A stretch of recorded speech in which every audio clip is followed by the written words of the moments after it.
Roll call, please. Yes. Mr. Shi, Here.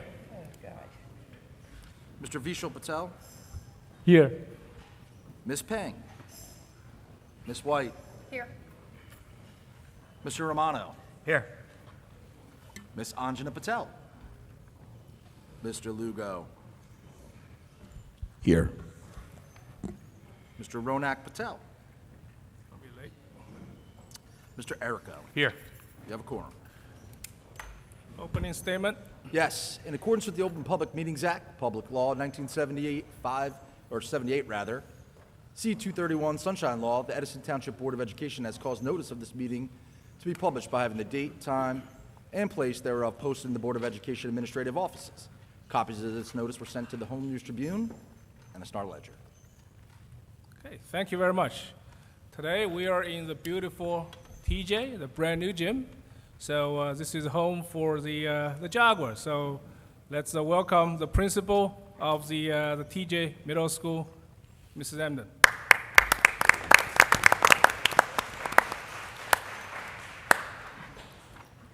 Good evening, Dr. Aldarelli, members of the Edison Board of Education, students, parents, and community members. I'm Mrs. Emden, the proud principal of Thomas Jefferson Middle School, and it's a pleasure to welcome you this evening, and welcome to our beautiful new auxiliary gym. We're so excited to be hosting tonight's Edison Board of Education meeting in this incredible space that reflects our school's growth and the strength of our community. We're beginning tonight with a performance that highlights the talent, dedication, and creativity of some of our finest student musicians under the expert direction of Mr. Lopez, who leads a vibrant band program of over 150 students at Thomas Jefferson Middle School. The jazz band, made up of 18 select members, has been working hard to master the unique sound and style of this powerful American art form. Through hours of practice and collaboration, these students have developed not only their musical skills, but their confidence, teamwork, and appreciation for the expressive language of jazz. Please join me in welcoming Mr. Lopez and the talented Thomas Jefferson Middle School Jazz Band.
Thank you. What an incredible way to begin our evening. Let's give them another round of applause.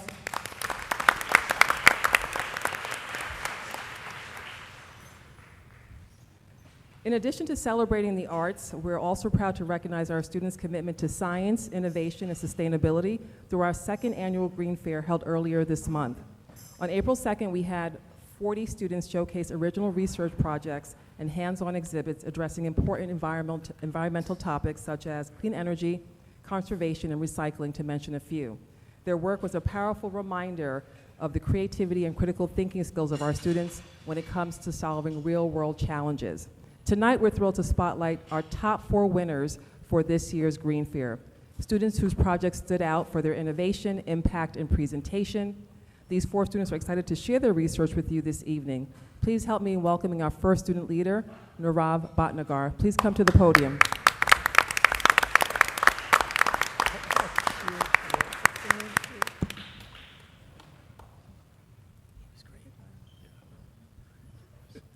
Good evening, Dr. Aldarelli, members of the Board of Education, school administrators, teachers, family, and the beloved Edison community. My name is Arna Bhatnagar, and I'm a proud 6th grader at Thomas Jefferson Middle School. Thank you for giving me the opportunity to share my research project, which I presented at our school's second annual Green Fair. The title of my project is The Tech Industry and its Role in Climate Change. As someone who loves computers and innovation, I was really curious to explore this question. How does the tech industry affect places like New York City and Silicon Valley? The tech industry includes everything from electricity and software to hardware and digital devices. Basically all the things we use every day, like phones, laptops, cloud services, and data centers. These technologies help us stay connected, learn new things, and make our life easier. But behind the scenes, there's a big problem: pollution, energy overuse, and tons of digital waste. That's why I wanted to better understand how this fast-growing industry is impacting the planet and what we can do about it. Let me share a little background. Even though technology has started as far back as the steam engine era, it has always come with environmental challenges. Since 2014, the United States has increased its energy consumption 5-fold, and tech is a major part of that increase. Huge data centers, basically massive buildings that store and process internet information, use enormous amounts of energy every single day,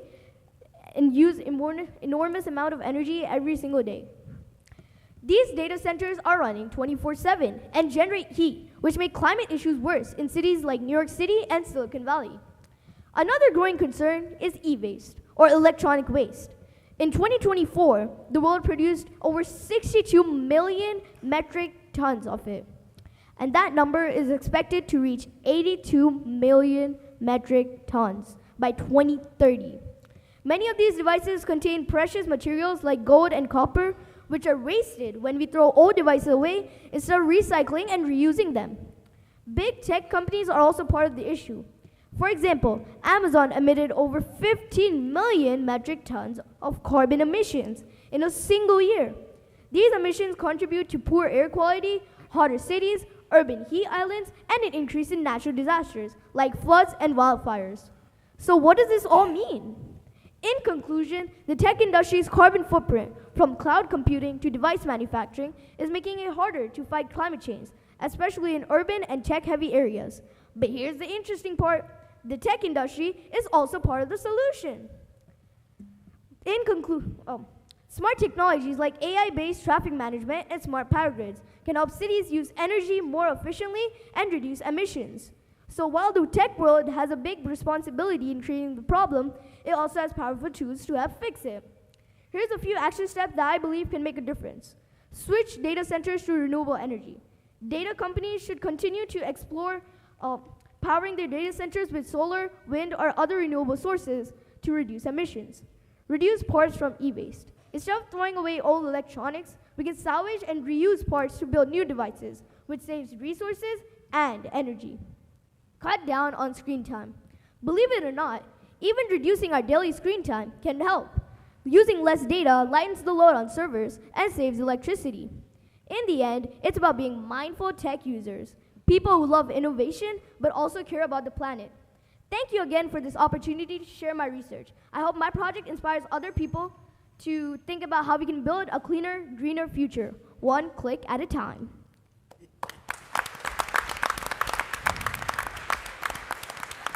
I would also like to thank some of my classmates for their valuable feedback on my Green Fair project.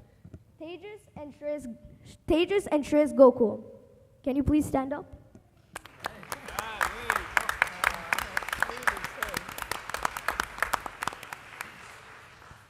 Once again, thank you for allowing me to share my project to the Board of Education. It is a very prestige moment to share my project to such a high class of people. Thank you again. Oh, it's darling.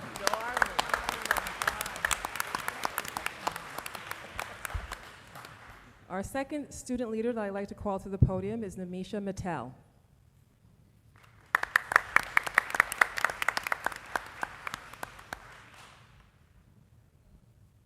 Good evening, everyone, and my name is Nimisha Mittal, and I'm a proud sixth grader at Thomas Jefferson Middle School. Tonight, I'm honored to share my research from our school's Green Fair, where students like me had the opportunity to investigate real-world environmental issues and explore ways to make a difference. The title of my project is Stitched with Consequence, Cotton's Dark Thread. My research focuses on a topic that affects all of us, what we wear. More specifically, how the fashion industry's use of cotton is negatively impacting our environment and climate. My research question was, how does increased cotton production harm the environment and climate? And what can we do to reduce that harm? Let me give you a little background. Over the past 20 years, the world has seen a rapid increase in textile and clothing production. This is mostly because of fast fashion, where trends change quickly and clothes are made cheaply to keep up. While this may sound fun for shoppers, it has made the fashion industry one of the most polluting industries in the world. Cotton is the most commonly used natural fiber, and the United States is the third largest producer, accounting for over 30% of global cotton exports. But the truth is, cotton comes with a cost. To grow cotton, farmers use large amounts of water, fertilizers, and pesticides. These pesticides often harm wildlife, contaminate soil and water, and sometimes even end up in our food. Growing just one cotton t-shirt can take up to 2,700 liters of water, and that's enough for one person to drink for 2.5 years. Cotton farming also releases greenhouse gases, contributing to climate change. On top of that, the cotton used in fast fashion often ends up in landfills. In the United States alone, we generate over 11 million tons of textile waste each year. And about 10% of microplastics in the ocean come from textiles, polluting our marine ecosystems. So, what can we do about it? In my conclusion, I learned that making fashion more sustainable means looking at every stage, from growing the cotton to how it's dyed, transported, and eventually thrown away. But the good news is, we have the power to make better choices. Here are some action steps that we can all take. Raise awareness about how cotton production affects the environment. Support brands that use organic cotton or other eco-friendly materials like hemp and jute. Choose clothes that are made using natural dyes or no dyes at all. Reuse, recycle, and upcycle old clothes instead of throwing them away. And one of my favorite ideas, organize clothing swaps in schools and communities so that gently used clothes can find a new home. By making small changes, we can create a big impact, not just in what we wear, but in how we care for our planet. Thank you for listening to my presentation and for supporting students like me as we explore the world through science and sustainability.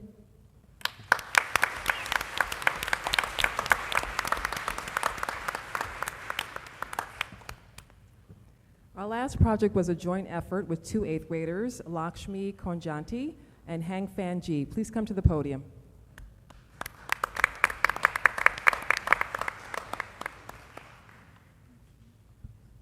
Hi everyone, our names are Lakshmi Kaganti and Hank Fanji, and we are proud 8th graders at Thomas Jefferson Middle School. Thank you for giving us this opportunity to share our research projects, which we recently presented at our school's annual Green Fair, an event that empowers students to investigate real-world environmental issues and propose solutions for a more sustainable future. The title of our project is Less Waste, More Impact, Addressing Social Media's Harmful Effects. As young people growing up in a digital world, we wanted to explore a topic that is deeply connected to our everyday life, social media. While social media helps people connect, share ideas, and stay informed, it also has a hidden environmental cost that most users never even think about. Our research began with our one big question: how is social media impacting the environment, and what can we do about it? Let's start with the basics. Every time you scroll through a post, like a video, or send a message, your device connects to data centers, giant buildings filled with servers that store, process, and deliver online content. These data centers require a massive amount of electricity, and unfortunately, many are still powered by fossil fuels. Even though a single action online, like watching a video or sending a message, releases only a tiny amount of carbon dioxide, it adds up when billions of people do it every day. Also, according to the International Energy Agency, data centers emitted 330 million tons of carbon dioxide in 2020. That's the same as 14.4 million round-trip flights between New York and Miami, and those numbers are still growing. But that's just the beginning. Social media also impacts the environment indirectly through trends. Think about all the viral makeup routines, fast fashion hauls, and food challenges you see online. These trends often encourage people to buy more, use more, and waste more. This behavior is known as consumerism, and it's creating a massive environmental burden. When influencers promote products, companies rush to mass produce them to keep up with demand. But once the trend dies out, leftover products are often thrown away, ending up in landfills, contributing to pollution and wasting valuable resources. Packaging, shipping, and production also increase greenhouse gas emissions. So what can we do to reduce this? Here are some action steps that we believe can make a real difference. 1. Transition to green data centers. Social media companies can power their data centers with renewable energy like solar or wind. This would significantly reduce carbon emissions from digital platforms. Number 2, promote sustainable consumer awareness. We can spread awareness about how viral trends contribute to overconsumption and encourage people to shop mindfully and support sustainable brands. Number 3, encourage time management features. Social media platforms should provide users with tools to limit screen time. Less time online means lower energy use, fewer impulsive purchases, and less wasteful behavior overall. In conclusion, social media is a powerful tool, but with great power comes great responsibility. It's up to all of us, from students to tech companies, to think critically about how our digital habits affect the planet. We believe that with awareness, action, and innovation, we can use technology in a way that protects the Earth for future generations. Thank you for listening, and thank you for supporting Student Voices in environmental change.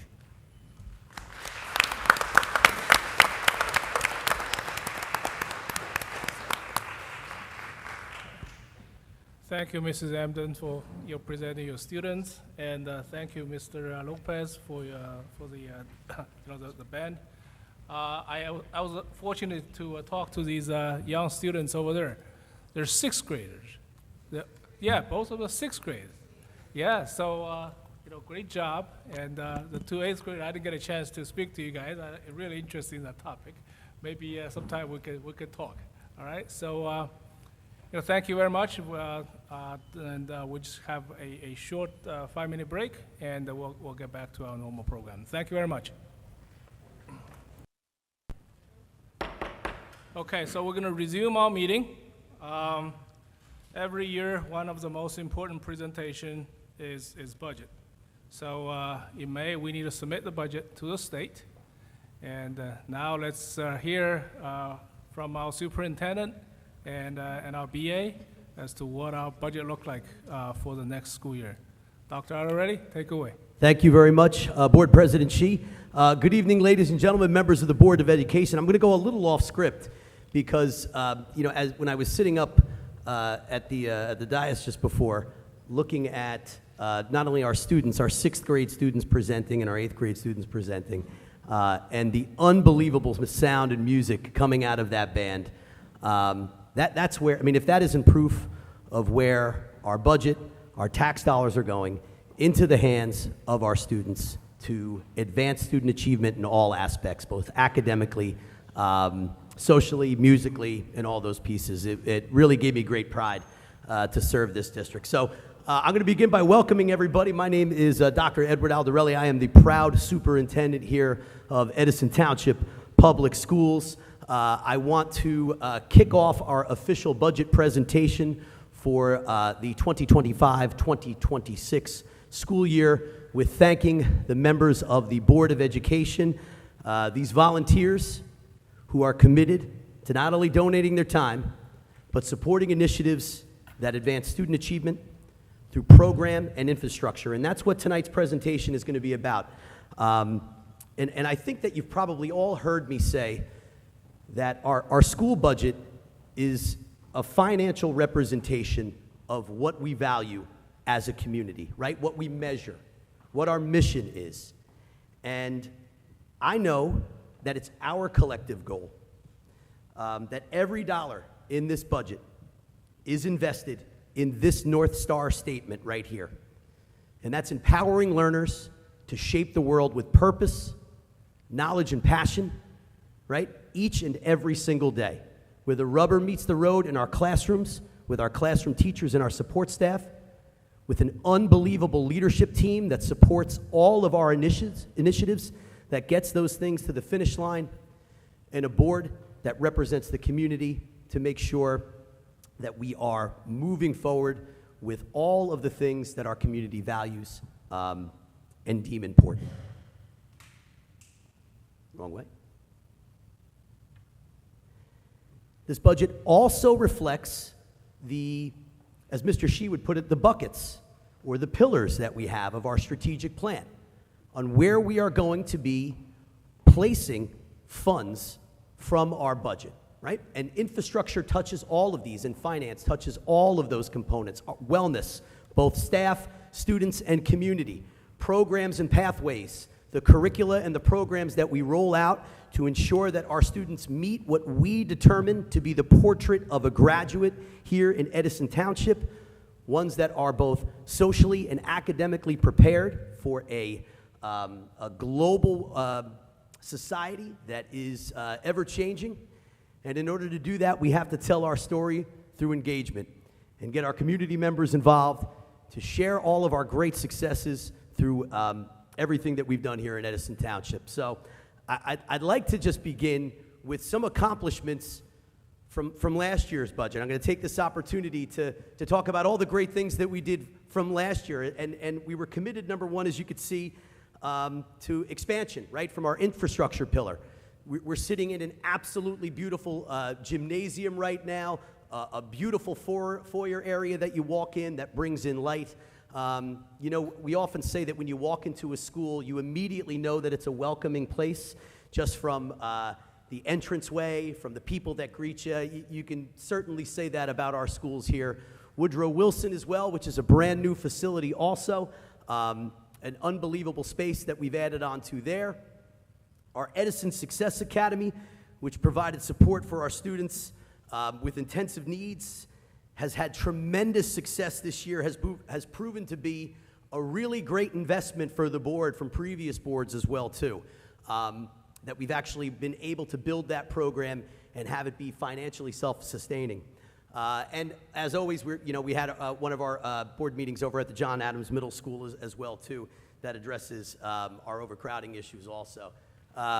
Herbert Hoover also had a beautiful gym renovation as well, and the much anticipated opening of the J.P. Stevens Auditorium, which is, we've shown a couple glimpses on social media, and I know the board members have taken a couple tours of it. It is going to be absolutely fantastic when it is at full completion.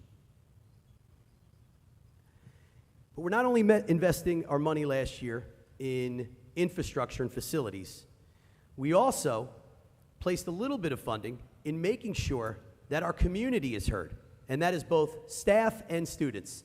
Our Superintendent Advisory Council at both high schools right now provides me with an opportunity to really get firsthand what kids want to know. It's also great because I very rarely have the opportunity to get in schools and talk with students. And our Pulse community that's led by our communications committee that had a great time really kind of taking the pulse of what parents and community members value and how we can improve everything that we're doing here in Edison Township. Part of our engagement was a full-blown launch of a website redesign, as an AI bot, as well as a convenient app where our parents, community, staff, students can all get timely and accurate information in a uniformed manner. Most of you that have known prior to Ms. Daniel getting here, our website was probably less to be desired, especially when it came to actually finding factual or current information on it. I can assure you right now, we have done an unbelievable overhaul, not only with the help of Ms. Daniel, but our building level leadership, our principals, our vice principals, our supervisors. They've really done a nice job in making sure that, that the information on our websites are easily accessible to our community. We are also pleased out of this budget, Woodrow Wilson, you saw the gymnasium that was redone. As a result of that gymnasium, we actually had to move our soccer field, so we had a huge field renovation that we've done to make it accessible for all of the sports that are played on it. One of our curricular supports from this year, too, is our access to on-demand tutoring. We have SAT tutoring, we have live tutoring, and it's really been a great program.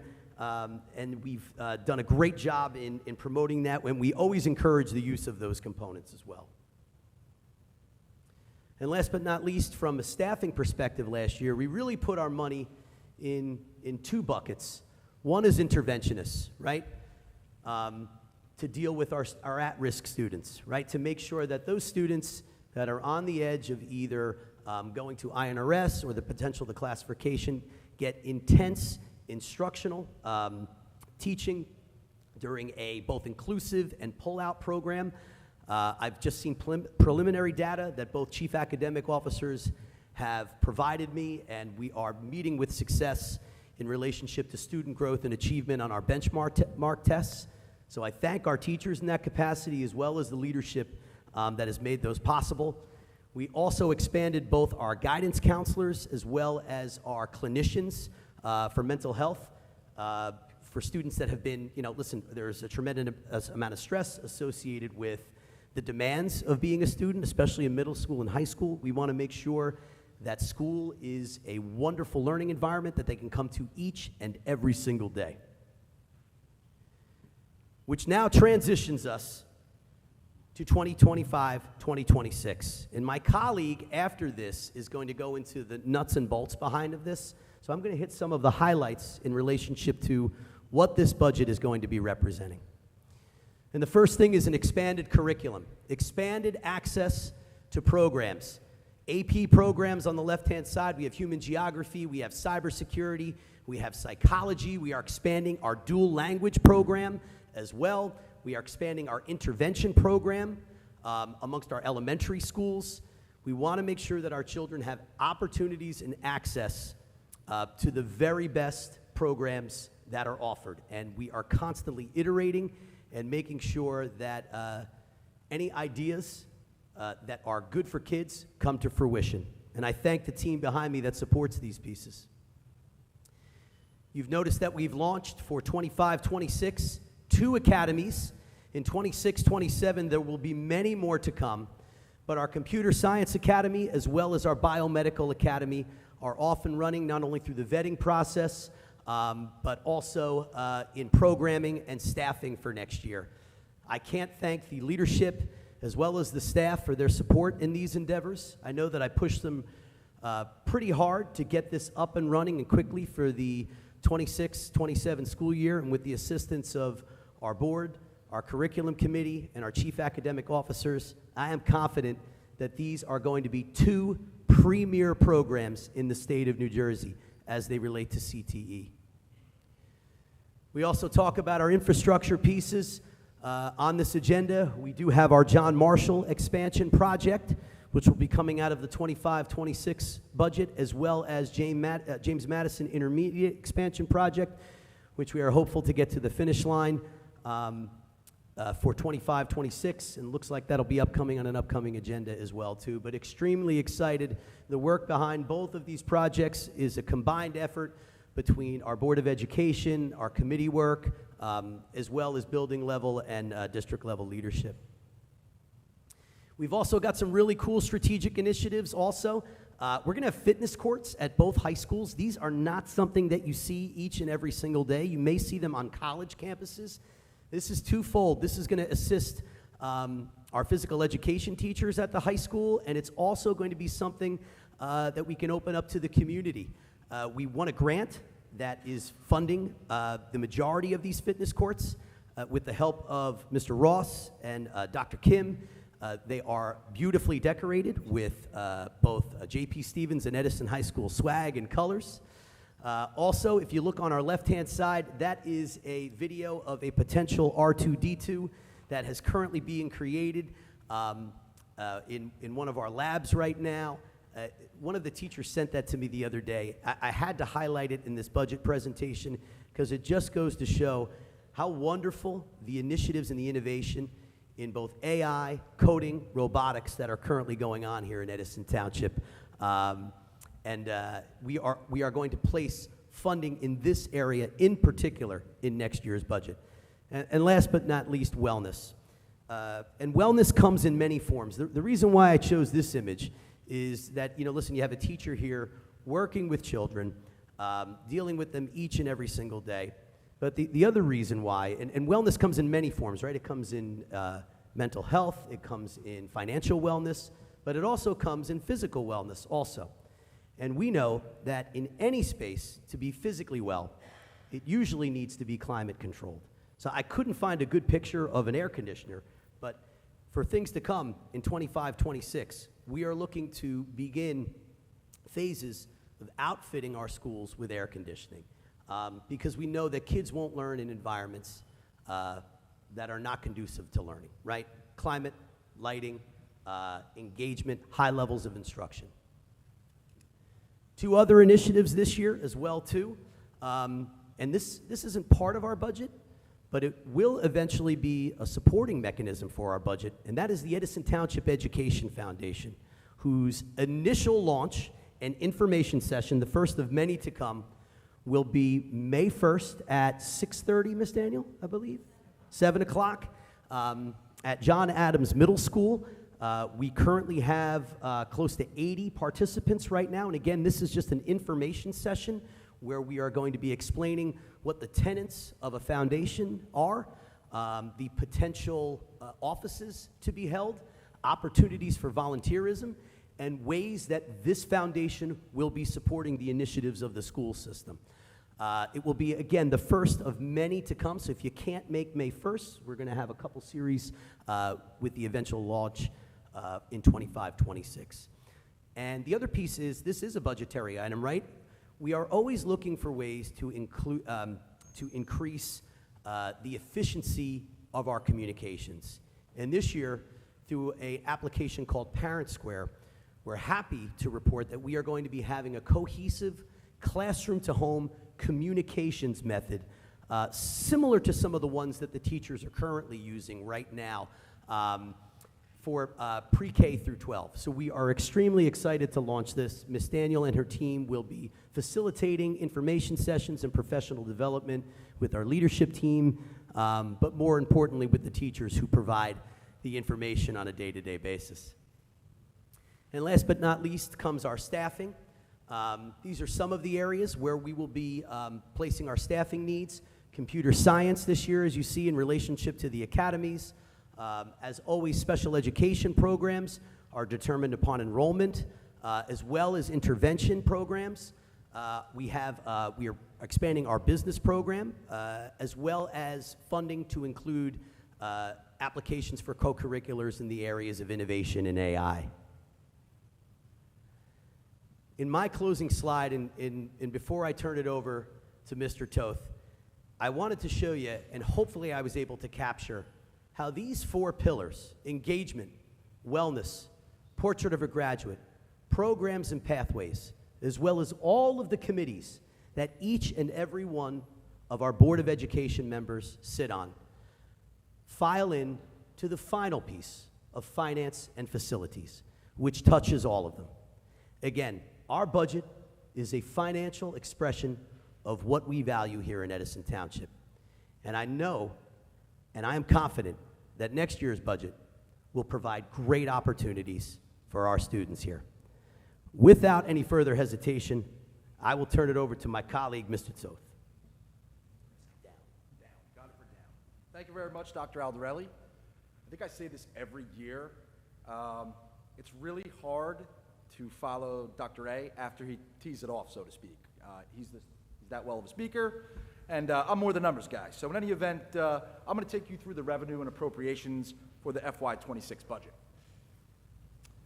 Okay, this is the local revenue for the upcoming budget year for FY26. The local school tax levy is going to remain flat at $235 million. And this, if you look at it, has been the same for the last 5 years. Like, think about that for a second. 5 years, right? I think I just bought a new dishwasher that doesn't have a warranty that long. 5 years. That's an amazing commitment by this board and previous boards to try to do the best for the kids with the most minimal impact to the taxpayer. So it's a kudos to them, right? And that's a lot of hard work. These are volunteers. They put a lot of their own time in to work with district administration, Dr. Aldarelli, myself, Mr. Kolobis, and I'd like to thank them for all their hard work. So really quickly, if you take a look at this, the local levy is going to be $235 million, which is the same as the previous 5 years. Our local fair share should be about $305 million. So we're well below our local fair share, which we're allowed to be by law, and I'll get into that. And our adequacy budget, that's a DOE formula, and I'm not even going to try and explain that. We're going to hit the high-level stuff. That's what we're supposed to spend to provide a thorough and efficient education. All right, so we have a total budget. Now, you just saw on the previous slide, we're supposed to spend $343. We're actually spending $378. 0% over 5 years. How are we doing it? How is it happening? I'm gonna pose that question to anyone that wants to answer, and I'll make a multiple choice in the spirit of education. Is it one, or I should say A, fiscally responsible budgeting, B, saving through restricted reserves, C, a handsome BA, or D, all the above? Listen, I heard a lot of C's, but actually it's D, all the above, or a printing press, a long time ago. Everything's electronic now. But no, I'm going to show you this. So it's no coincidence, or I shouldn't say coincidence, it's not new news that we received a state aid cut, like many school districts throughout the state of New Jersey, right? And different sizes of cuts were across the board, and that impacts every district. But thank God, we've been doing things over the previous 4 years that have allowed us to absorb this. So you'll see we lost $2.9 million in state aid. However, we've restricted it and reserved $22 million in capital that we're able to use for our capital outlay and facilities needs. We've also acquired in the fiscal year 2024, a $6.9 million fund balance that we're able to use in this year's budget as a source of revenue to close that gap. So really, this is the essence of putting together a fiscally responsible budget in the best interest of students and taxpayers. This is the revenue, the tax levy, state aid, and other. This is everything all together in the different categories. I'm not going to read them verbatim, one, because I'm getting older and I can't even see them for here. But if you look at this, and this will be posted online, you can see what categories increased and decreased. The first one is the local sources. That's your tax levy, which is $235, and your miscellaneous revenue. And then you could see the other sources by the percent change, which had the most impact. The state aid went down. Our grants, you might see that at 45% down, be that as it may. But don't forget, we don't have that COVID money, or I should say it's ESSER money any longer. And we're only budgeting our grants at 80% till we get our awards in July. That being said, you could see that the money we've saved year in and year out in terms of capital, we've increased our appropriation by 120%. And we've increased our fund balance appropriation into the operating budget by almost 100%. So the things that we've done when we were receiving the additional state aid in previous years have allowed us to do something still that's great for students, but also something that's good for taxpayers. This is what the budget looks like, kind of like how President Xi said and Dr. Aldarelli, by buckets, right? So if you look at our budget, the first category is our salaries and our supplemental wages. That's supplemental wages, anything from a coach's stipend to overtime to security, that's all in there. Benefits, you can see about $60 million. Right there, out of 370, there's more than half. There's 3/4 of your budget right there. And then our transportation fees, our special education, and then at the bottom, you have our instructional supplies, educational services, facilities, right? We're doing a lot of construction and renovations, that's right there, and our grants. So ultimately, if you look at the fiscal year 26 as compared to 25, even having a cut in state aid, we've still been able to increase the budget by doing things in a fiscally responsible way over the previous few years. And this is what a lot of you, right, residents, that's what we care about, right? So this is the estimated tax impact on the average assessed home, right? So at the top in both categories, that's calendar year 24 against calendar year 25. The school levy stayed the same, right? It's been the same for the last 5 years. The assessed valuations, you can see, have increased from $7.416 billion to $7.486, right? Our tax rate has dropped from 3.17 to 3.14. But the average assessed value on a home has increased by $1,500, right? So the value of your home is worth more and your rate is less. So if you look at the average school tax levy on the average assessed home, right, there should be about a $6, I know it's not a lot, decline, right, over the next calendar year in your school levy taxes. This is an amazing feat by the board, because with everything right now going up in price, I don't got to tell everyone here, groceries, so on and so forth, it's nice to have this stay relatively constant. Home values up, tax rates down. This has all been done by collaboration with the board and administration to do what's best for students and what's best for residents. Thank you very much.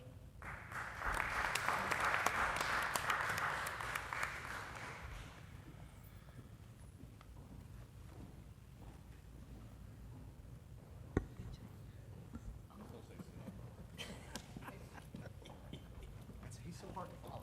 Hack things up. You did great. Thank you, Dr. Aldarelli, and thank you, Mr. Toth, for the wonderful presentation. Now, yes, so we're going to open up for public hearing, public comments for the budget only. Any questions from the public on the budget? Yes. Mrs. Conway?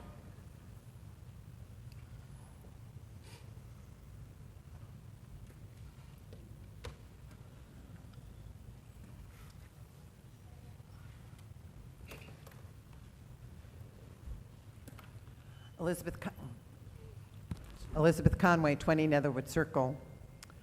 I'm still very concerned about the budget. I'm sorry.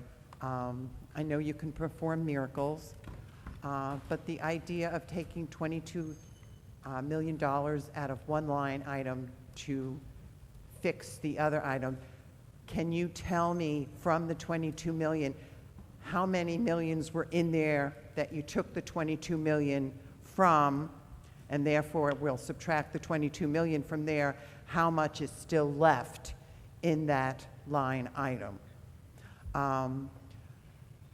Looking at the budget, and year after year you do a fabulous job, and what's happening with the schools, I'm very proud to say that we're going in the right direction, but I truly question that line item, because what happens next year?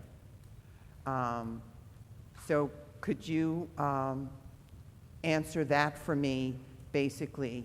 I did see many things going on as far as expansion and new academies and everything else, but I fear that is there something going on that we're losing? And personally, I was a special education teacher in this district. And the reason why I retired actually before I could have stayed a couple more years was I didn't really like the direction of where the special ed department was going, because the children need to have, it's called an IEP, Individualized Education Program. And I'm just afraid from the things I hear, and it's not only in Edison, I think it's going on more places, that the special ed students are not getting their correct individualized educational program. And because of this, I can see that we may, and I don't know it for a fact, but I know we're losing out and our children are losing out. I'm thrilled at the other level that we're moving ahead to make our upper levels even higher levels, but I'm just afraid that the special learners aren't truly getting what they should be getting. For instance, when I was a special ed teacher and I had a student, the parents had a choice between going into resource or staying in ICR. As teachers, we felt the child should go into resource because of the fact that was what her needs would fulfill for her. Well, she wound up going into resource, and by 5th grade, she was a different child. She had more self-worth because she could advance at her speed. And as an adult, I see her now. And to this day, she thanks me and the other teacher that we had for doing the best for her. Another mother called me just a couple of weeks ago where I had her daughter, and she has now graduated from Rutgers with a BS, and she's already gotten a double MS. Because that child was followed by an individually educational program, and I'm just afraid that, and I don't want to hear, you can say it all you want, and Dr. Tui, if you're still in the room, I don't want to hear it. The children are being segregated. Well, what group is not being segregated? The AP students are being segregated because they're in a different group. The children going to music are segregated. They're in a different group. Now you're putting them in ICR. And the other students that don't have an IEP know that they're being monitored and they're getting special attention. Do you know what you're doing? You might be thinking you're doing it correctly, but find any special ed teacher and they all agree, both in this district and in other districts. So getting back to, are we truly spending the money in all the right places? And I'm still waiting for an answer for what's left in that category. Thank you. Thank you. I can answer part of the question that I'll pass on to Dr. Already and Mr. Toast. Are we spending in the right place? Absolutely. I don't know, where did you get the idea that we're ignoring the special needs students? We're not. Okay, so if you remember when we had the RAW grant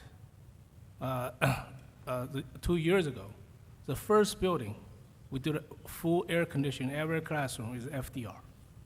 Okay, that shows the commitment of this board to our special needs students. So I'm going to leave the other two questions to you two gentlemen. Want to take those? Tackle The cap? Yeah, capital sure. first.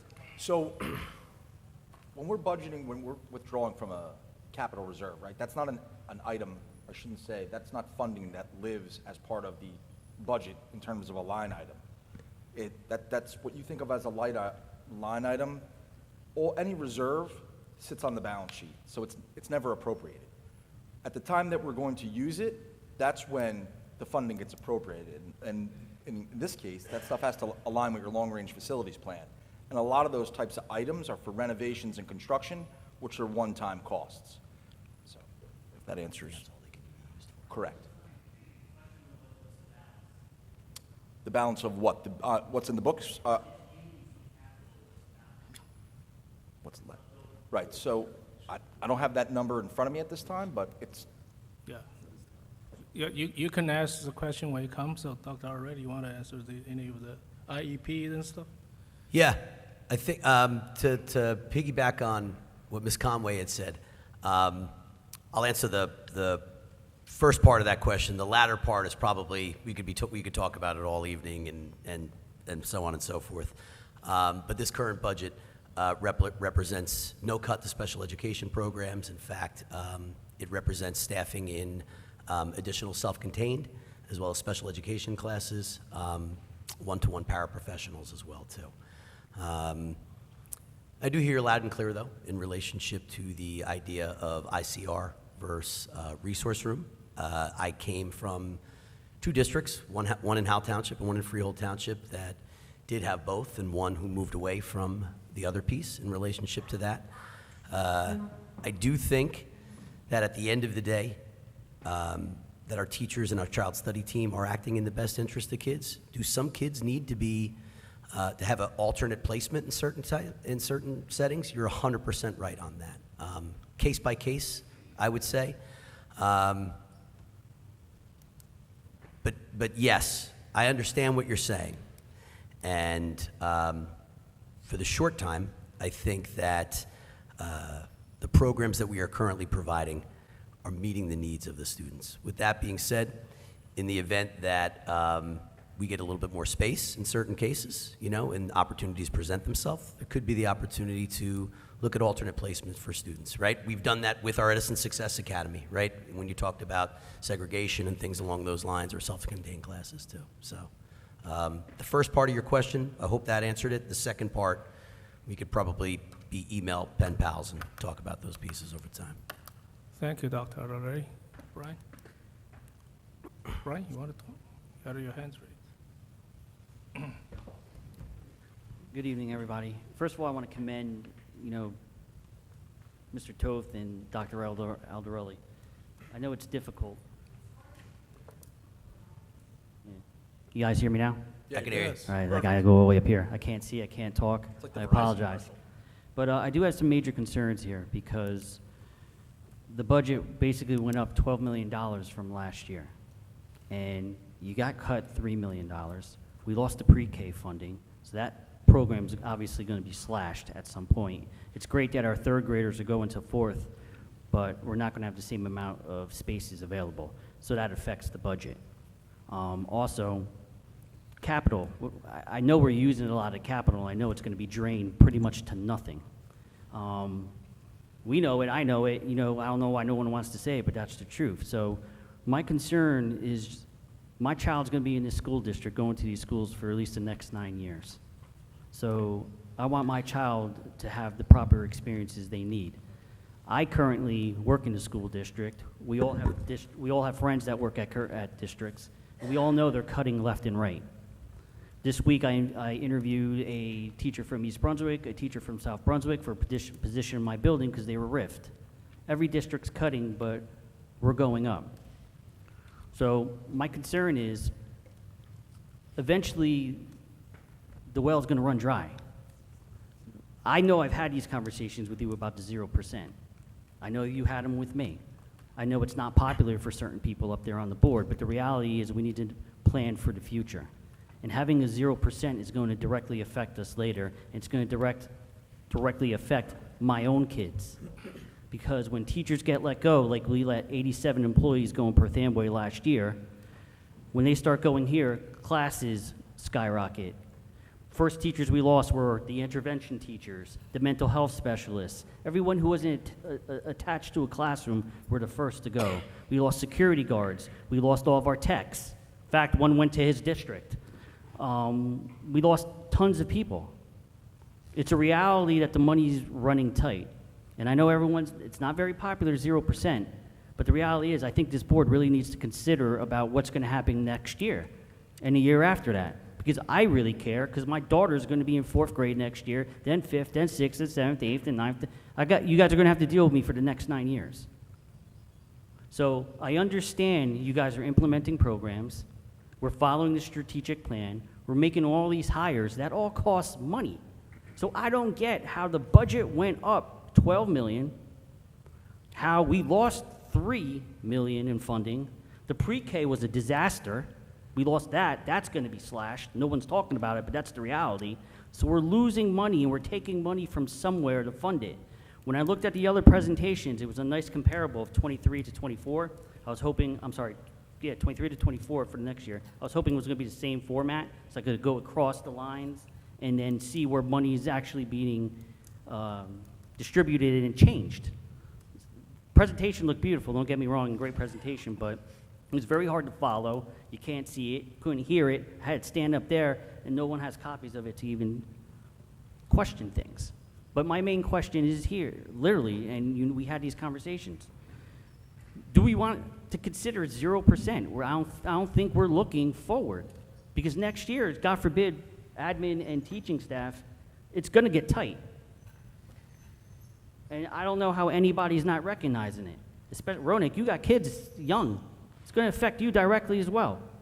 When you don't have that intervention teacher, when you don't have that co-curricular activity, when they can't pay for certain buses and transportations or uniforms or that intervention or mental health teacher, or all these stuff that we need in schools. I'm living it. I'm living it now. We changed, you guys know I spoke to you about this, we changed our health care from private to public to save $27 million. We still have to cut $3 million.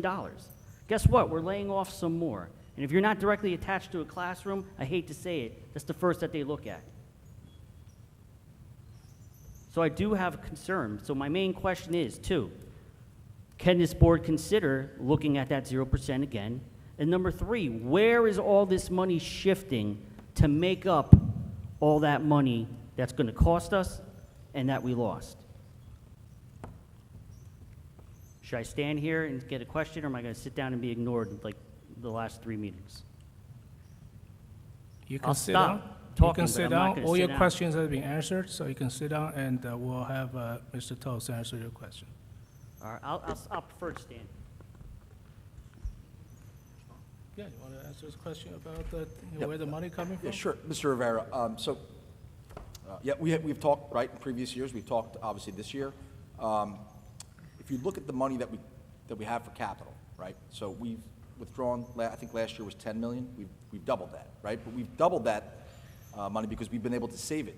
I remember when I first got here, and I used to sit on the day, so I used to But hear the a year lot of- prior to it was Excuse 20 me, million. excuse me. You took No 10, back and forth. Went to No, 10. no back and forth, please. You had your opportunity, let him do it. Yeah, I think it was, this year's 22, previous year was 10. So, like I was saying, I remember when I first got here, I would be sitting on the dais, and I didn't know much what was going on, but I would hear we're sitting on piles of cash. We're sitting on piles of cash. Oh, I'm sorry. Sorry about that. Is that better? Okay, great. Could you hear me now? Verizon. All right, so we've been able to accumulate these savings, right? So in previous years, for instance, in FY24, we had a substantial amount of money that we were able to save, right, through bidding, through fiscal responsibility, through the times during the pandemic that were able to flow from year to year, right? So we were able to restrict some of that to our capital reserve. Some of that also fell to our unassigned fund balance. Well, what's been, like, for instance, in 24, the excess that comes out of 24 in excess of 2%, that automatically has to go for tax relief in a subsequent budget year, which is 26. So that money is underspending that we've been able to generate. So a lot of it you use, for one-time costs. In terms of capital, you're only using it for capital, right? Things in your long-range facilities plan, renovations, building additions, That's what that 22 million goes for. And we've been doing a lot with the capital, either reserve or outlay, year in and year out. The great part about that is a lot of those are one-time costs. So if you don't have the funding, you just don't do it. Could this go on forever? No. It honestly can't. I don't think anyone sitting at this dais is naive enough to believe that. However, we are lucky that the current board and the previous board, since I've been here, boards you've been a part of, have done things in a fiscally responsible manner that allowed us to deliver this budget. So the two biggest things, and if you go back and look at the presentation and I got to thank her again, Ms. Daniels is beautiful, because if anyone's seen what I've done in PowerPoint, it's horrible. There's a slide that dictates it will show $2.9 million. That's our state aid. That's what's coming out of the budget. We didn't get it, right? 3%. I think that roughs out to 3%. That's what they took from us. And you could see 22 million in revenue, right? That's what we withdrew out of our capital reserve. It actually sits in a separate bank account, right? And now it comes out, goes into our operating account, and we're able to appropriate it, as long as the budget's passed tonight, by the way. And the other component of it is the 16.9 million is underspending generated in fiscal year 24. Will we always be able to generate that underspending? I mean, probably not. But you try to do the best you can year in and year out to do what's best for the taxpayer. And I think that this budget represents that. Thanks. Thank you. Any other public comments? Yes, Beth.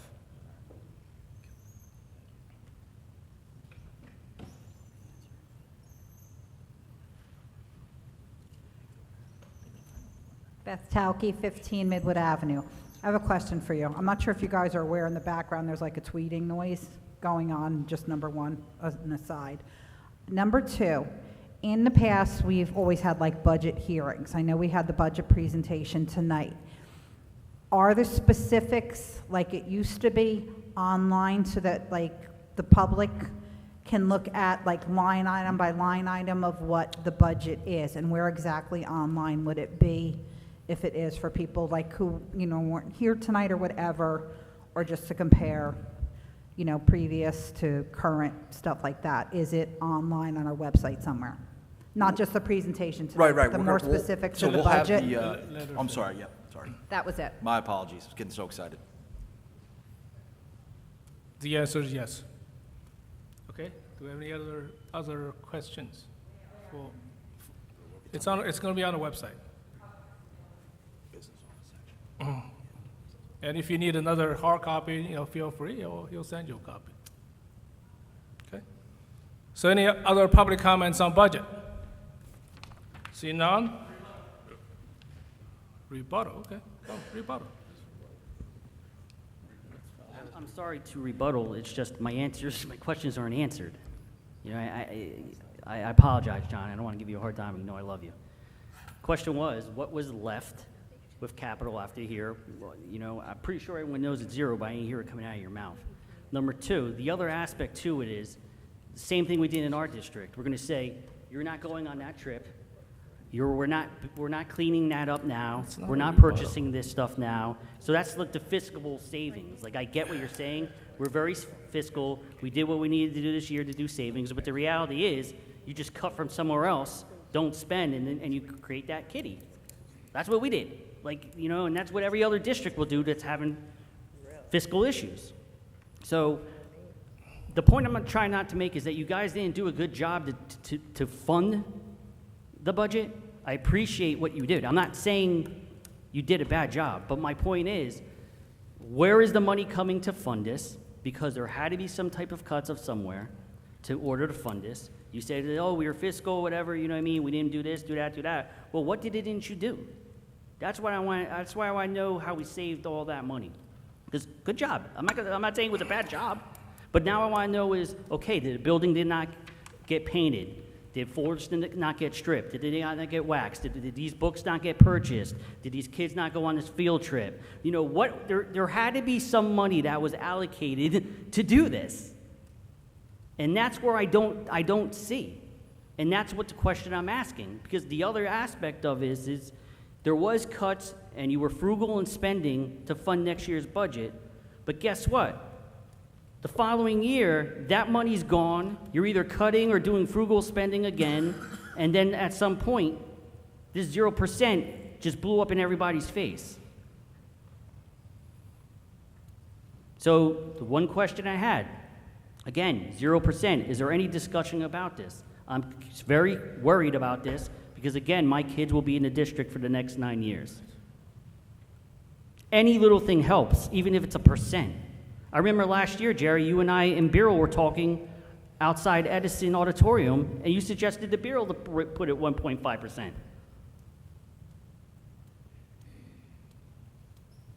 Like, I honestly think, I'm just questioning, is there long-term planning? Because eventually the well's going to dry up, and it's going to blow up in their faces. I might not worry about some of yours, but I'm worried because my kids are going to be in this school. My kid needs those resources. My kid needs these teachers. My kid needs the nurse. And you know what? I don't know what my kid's going to need when he's in 10th grade, but I hope we still have it. So, where's this money coming from? Are we considering this 0%?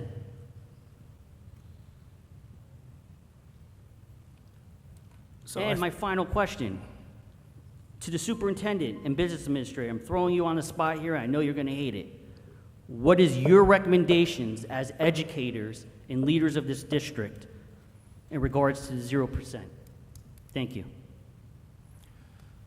I think, this is not a rebuttal where you basically reiterate what you asked. The question has already been answered. And I guess you just don't like the answer, but it was already answered. Thank you very much. You want to add additional things? Yeah, because you already explained everything. So, in my opinion, excuse me, no back and forth, okay? So, yeah, Mrs. Conway.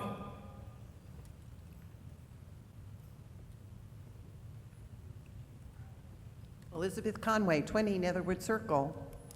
I'm still going to rebuttal your 0%. In doing good business, you should understand that every year that you do not give any sort of increase, you're going to definitely need it, and you never moved on. So you stay at 2%, you get 2% more. But then the following year, you can get 2% more of that additional 2%. Where staying at 0 and utilizing all your funds, look at the number of classrooms you're adding, Marshall down the road, JMI down the road, very short road to JP Stevens. You're going to need more teachers. You're going to need more staff. And right now, in 25-26, you may not need that. But 26-27, you might. And with a 2% cap, is that going to be enough to cover all those expenses that will be handled? I think it's foolish business to be political with the funds that are for the children. Do I have children in school? No. But do I still care? Yes. I truly think you're being senseless, meaning dollars and cents. You know, penny wise and dollar foolish? I think that's what's happening right now. And if all of you can look at me and say, you don't know what you're talking about, then you need to look into it. Thank you. Any other public comments? See none? Can I have a motion to approve the budget? Motion to approve? Do I have a second? Second. Okay. Roll call, please. Yes.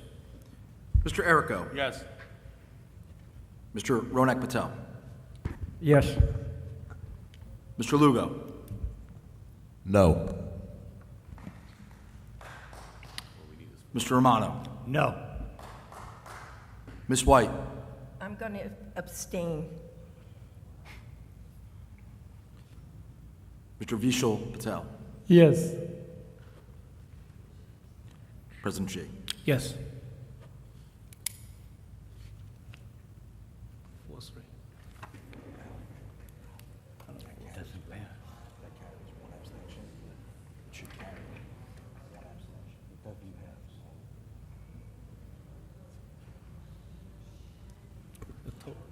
Total is 7.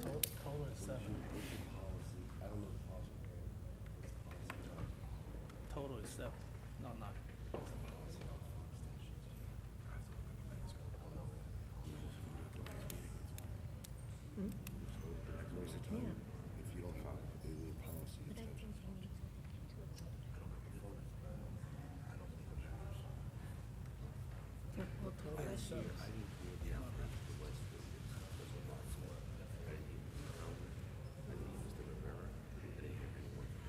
We'll deal with it. We'll deal with it. Yeah, we'll deal with Yeah, it. not a problem. Yeah, we'll deal with it. All right. So we're just going to review this to make sure we have the Yeah, we vote, should make sure that, we follow the rule. and we call it as right in line with our policy. Yep. Okay, so let's move on. We have to look at the policy to see what it is. It's a 4-3. It's 4-2, I'm sorry, and 1 abstention. So we're gonna look at what the policy is, and we'll let everyone know. The total of 7 people. So let's move on. You know, we can spend time debating it, but we have to, conduct the business, right? So we'll have alternate look into it. So let's move on. President comments. So this week is a Teacher Appreciation Week, and it's also a Nurse Appreciation Week. And I saw a lot of schools, the PTO and PTSO, they're hosting these events for the staff. And, I just want to reiterate, Okay, I just want to reiterate that we appreciate all the staff members, working in our district, and thank for their service to our district and our students. Why don't you look at it and we'll let Eddie look at it.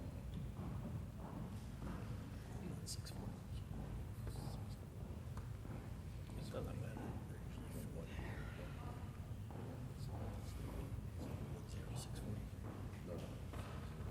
No, why don't you look it up? Take your time, take your time out. Yeah. We can move on. Yeah, let's move on. You can look it up when we are conducting our business. So superintendent's report, Dr. Already? Thank you so much, Board President Shi. Hold on 1 second. All right. Good evening. I want to echo, my comments will be brief tonight. I just want to echo Board President Shi's sentiments in relationship to Teacher Appreciation and Nurses Week. I am proud to say that we have the best teaching staff in the entire land. It's a privilege to serve this community and work alongside of this staff each and every single day. What an unbelievable group of dedicated professionals. I know I speak on behalf of the board when I wish all of you a happy and healthy Teacher Appreciation and Nurses Week in the upcoming month of May. And we enjoy a really robust relationship with not only our teachers, but our teachers union as well. So we do thank you for that. We're also going to be celebrating Teacher of the Year and Support Staff Professionals of the Year in May, in the upcoming board meeting as well, too. And speaking of upcoming board meetings, as I told the board previously, we will be moving the board meeting in May to Edison High School. It looks like J.P. Stevens has a couple slight setbacks with some of the panels that were getting installed there. So it looks like that meeting is going to be pushed back to June. We are confident that it will be done by June 12th and ready to rock and roll for the Board of Education meeting at the end of June, which is a great one. That's student appreciation also. So what a great way to open up the J.P. Stevens brand new auditorium. Speaking of engagement, as we talked about in one of our previous pillars here, Thursday, May 1st, we will host the first of a series of information sessions for the Edison Education Foundation. We invite all that are able to attend to come on Thursday night over at JAMS. It will not be a long meeting, but it will definitely be an informative one, as we talked about earlier. What are the parameters of a foundation, opportunities for volunteerism, as well as some of the things that they're able to support. Along with engagement too, the community, as well as our students and our staff, can be on the lookout for our annual survey to kind of take the pulse as to how we are doing as not only a leadership team, but from a school perspective. It's more of a gauge on how I'm doing, right? It's great feedback for me on areas that I can focus not only my efforts, but also take actionable steps to make great improvements. So the more people that participate, the better. And please be brutally honest. I pride myself on engaging in all conversations, even the ones that I don't enjoy hearing sometimes, that might be different than how I feel, but please definitely fill those pieces out. And last but not least, on the heels of our spring break, we are in the home stretch as we begin the final 2 months of school. Just a note that the calendar, we will be enjoying a 4-day weekend on Memorial Day weekend, that Friday and Monday. So you may need to buy some extra charcoal and some extra hot dogs for that weekend to enjoy that time with family and friends. And that concludes my comments, Mr. Shi. Thank you very much. Now we go back to our students. Right. Derek, go ahead. Hey everyone. Things this past month at EHS have been pretty exciting as we enter what's probably the busiest time of the year. AP testing is coming up next week. Senior College Decision Day is 2 days away, and we have the band, choir, and orchestra concerts coming up, and of course we have our boys lacrosse senior night in 1 week where the Eagles look to take another victory over JP. Last week, the Student Council ran a successful Bring Your Child to Work Day, and the Senior Class Council is currently preparing for the prom, which is now less than a month away. In a little over a week, Edison High is holding its annual Powder Puff game, where senior girls face off against the juniors in a flag football game coached by football players. And just in case anyone was wondering about last year's game, the class of 2025 did indeed win with a shutout against the class of 2024, in a game where the juniors don't usually have the best luck, and the class of 2025 looks to repeat as champs this time against the class of 2026. Looking at sports across EHS right now, our teams have been grinding through some tough schedules and have seen some solid success. Our Red Division baseball team has won 3 of its last 5 games, and on the year, junior Darren Torado's .396 average is leading the team, alongside some dominant pitching performances from guys like Connor Murphy and Rob Broma. The boys volleyball team, after starting the season a rough 3-7, has won 5 of its last 6 games, including a win on senior night against Red Division rival East Brunswick. The team has been led by seniors Ajit Sivakumar, Kanish Gragamanu, Ronit Aurora, Kirtan Amin, and Gavin Garcia, a group that's been playing together mostly on varsity for 4 years, and it's a group that will surely be missed in years to come. The boys lacrosse team, as I mentioned earlier, is coming off a nice win against the Hawks, and has seen standout performances all around with lots of goals, assists, and ground balls coming from senior Tommy Castles, sophomore Jake Garbolino, senior Colin Pradati, and a senior who's also a star wrestler for Edison on the side, Justin Duggan. The girls' softball team has looked absolutely unstoppable this season, wiping through their schedule with a 10-1 record. And most of the team's average is above 400, so it's hard to call out specific names other than to just applaud the group overall. And that's all I have for now, and for everyone taking AP exams, as well as all the seniors making or announcing their decisions in the coming days, good luck. Thank you very much, Derek. Okay, now we turn to Savi from JP Stevens. Good evening, everyone. My name is Sanvi Burigam, and I'm thrilled to announce some exciting updates from John P. Stevens. So as we head into April, I'm happy to announce that our recent Student Council elections were a tremendous success. And this year, like past years, we have used actual voting machines. And the Student Council thinks this is a great way to prepare our students for real elections and build a sense of citizenship within them. And I'm proud to introduce our 2 new presidents, which will be our new speakers for next year. There will be Anuja and Arush, and they will serve as our representatives for the next Board of Ed meetings next year. And in addition to our elections, our Chinese and Italian clubs recently showcased their cultures in a vibrant cultural showcase. It was a fantastic event that celebrated diversity and allowed students to learn more about these rich traditions. We also hosted a thrilling poetry slam which highlighted the incredible talent of our student poets. The performances were moving and demonstrated the creativity we have in our school.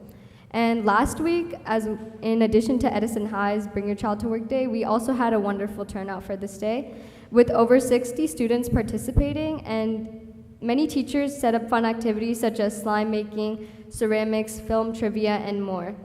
And in terms of sports, the Hawks have done a great job, with the boys volleyball team having 10 wins and being #1 in their division. And just a few hours ago, actually, we had our whiteout game in remembrance of our late head coach, Coach White. And JP Stevens crushed Edison High School with a 2-set victory. And we look for many more victories in the future. And our last event, one of our final events that we will be planning right before BOTC, I know you guys are all big fans of Love Island, but have you heard of Hawk Island? So the JPS Student Council will be hosting Hawk Island, which is a brand new event that we are piloting this year. And we were hoping to have it in the auditorium, but due to setbacks, it will be in our gymnasium on May 30th, and you will want to be there because it's going to be too hawk to handle. And before I end my speech, I just want to, by the request of Board President Shi, he has requested that the Student Council get like a consensus from the students regarding SmartPass. So earlier in the year and the years prior, JP Stevens has been using mostly paper passes given by the teachers to let students go to the bathroom or go to guidance. But in order to streamline everything and just like keep the information and security tighter in our school, we have moved to using Smart Passes, which are online passes that just allow students to go from their room to any other room. And usually there's a 7-minute timer. And through several interviews, and also our executive board and homeroom representatives have surveyed our students, the general consensus is that SmartPass was well received, but the only issue that students seemed to be having a problem with was the time to use the bathroom was 7 minutes. And from the data collected by administration, the average time that students take to go to the bathroom and come back is usually only around 5 or 6 minutes. But the issue with the 7-minute timer, as said by most students, was that like a lot of the bathrooms in our school are currently like locked, or some of them have stalls out of order. So after a few administrative meetings with Dr. Kim and the other vice principals, a solution we have come is currently working on potentially updating SmartPass to show which bathrooms are locked. And also every one of our administration meetings contains a list of all the bathrooms reported by the students to have issues, and the specific issues too. It'll be like second stall in this bathroom, in the girls' bathroom does not work, or this sink is clogged. They will be put in, and work orders are placed like almost every week for new bathrooms. So while there are issues, administration is quickly working to improve them, and we hope that soon we can have an updated version of SmartPass that includes bathrooms that are currently locked. Thank you. Thank you so much. Thank you for the update. Really appreciate it. You know, the other, I don't know if this is just me talking about it. You know, the limit is a problem, the 7 minutes. So, you know, when you use a pass, when you go out, you log out. When you come in, you check in, right? So, you know, if we can consider not actually having a limit, but you can monitor how long the student take, you know, because you go in, check out. So if we have someone who been taking 20 minutes for many times, then we got an issue, right? Yeah. So, but there are issues that you know, I heard one of the students who was more than 7 minutes got some issues with the administration office. But let's see, how if any progress will be made with the enhancements. Thank you very much. Really appreciate it. Okay. All right. So we are going to. Mr. Shi. Yes. We're actually monitoring how long someone goes to the bathroom. Did I hear that? Maybe I'm wrong. I didn't hear. Maybe I missed.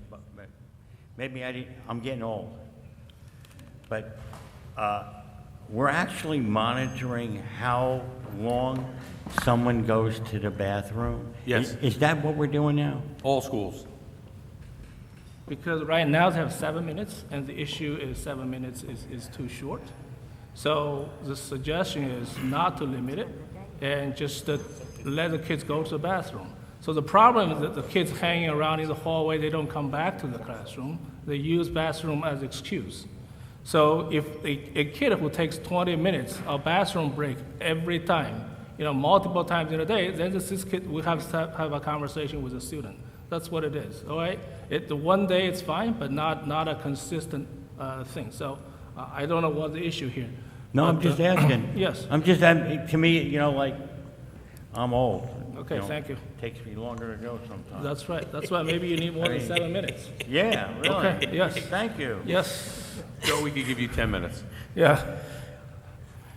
Thank you, sir. Okay. So we're going to go to our regular agenda items. If you guys want to go home and do your homework, you can go ahead and do it. But Go to the bathroom. You don't get Okay. a time limit here. so, Savi, is this going to be your last? This is your last meeting, or next meeting you're coming to? The June meeting? No, for to represent JP. Oh, I'll be here for the rest of the meeting. Okay, great. Thank you very much. All right, see you next meeting. Thank you, Derek. See you next meeting as well. Okay, now we're open for public comments on the resolutions only. So anyone who wants to come here and comment on the resolutions? See none? All right. There's one back there. Oh, Derek. Mrs. Conway, come.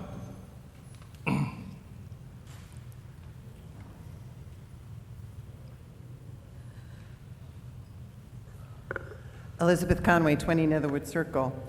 I know this is petty, but if you recall, when I was on the board, I looked at every bill to see if there was any kind of items that I kind of questioned.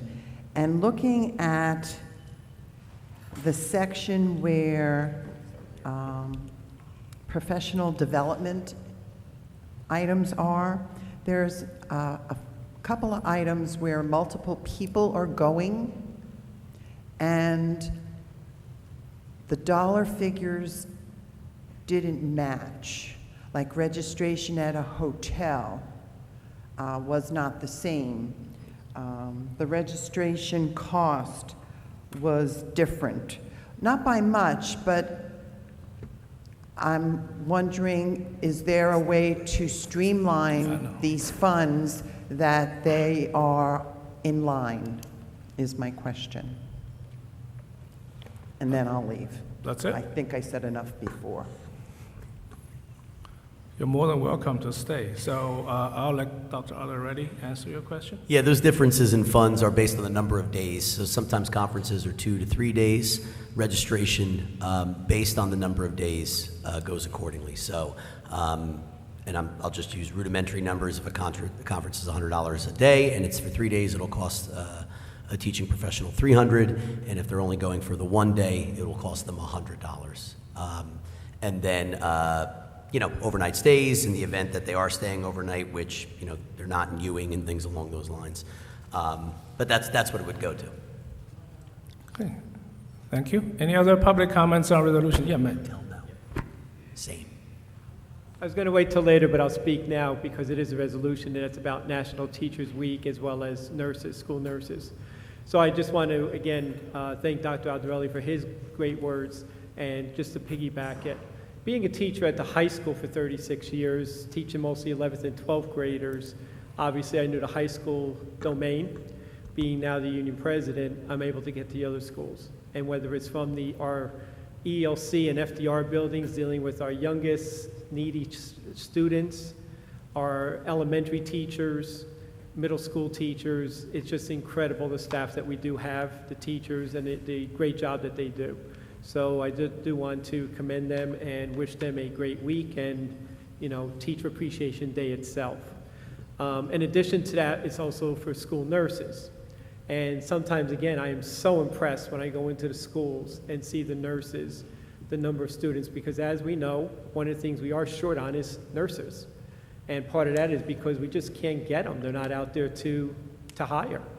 But to see our nurses in action, sometimes I'm there for 5 minutes and I've seen a nurse already seeing like 10 or 15 kids.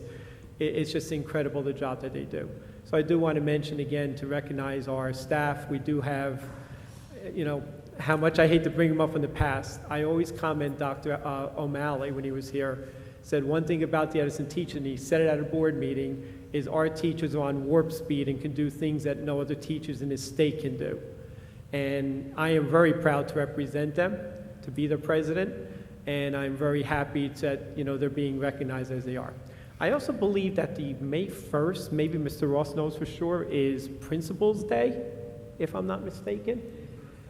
May 1st. So it is Principal's Day, so again, to our principals in the district who do such a great job running our buildings, et cetera, I wish them a happy May 1st Principal's Day as well. Thank you. Thank you. I echo Happy Principals Day on May 1st. Thank our principals for what they have contributed to our schools. There's a leader of every building and in the district, and really appreciate what they have done for our district. Okay, any other public comments on resolutions? Yes. Hello, everybody. Again, I just want to echo what everybody said about teachers and principals. We do love you. We do appreciate you. I was looking at retirement, so I just wanted to acknowledge Mrs. Bussey. She was my child's teacher, phenomenal teacher. That's going to be a huge loss for Washington School. Thank you. Thank you. Any other public comments on resolutions? Okay. See none? Motion to close public comments? Yes. Second. John's not here, but I'll record it. We'll give Dr. Arterelli a couple of seconds. Ralph and Bishop. Bishop, yeah. All in favor? Aye. Okay. All right. You ready? I'm ready. Okay. All right, so can I have a motion to approve the personnel agenda? Motion. Okay. And Mrs. White.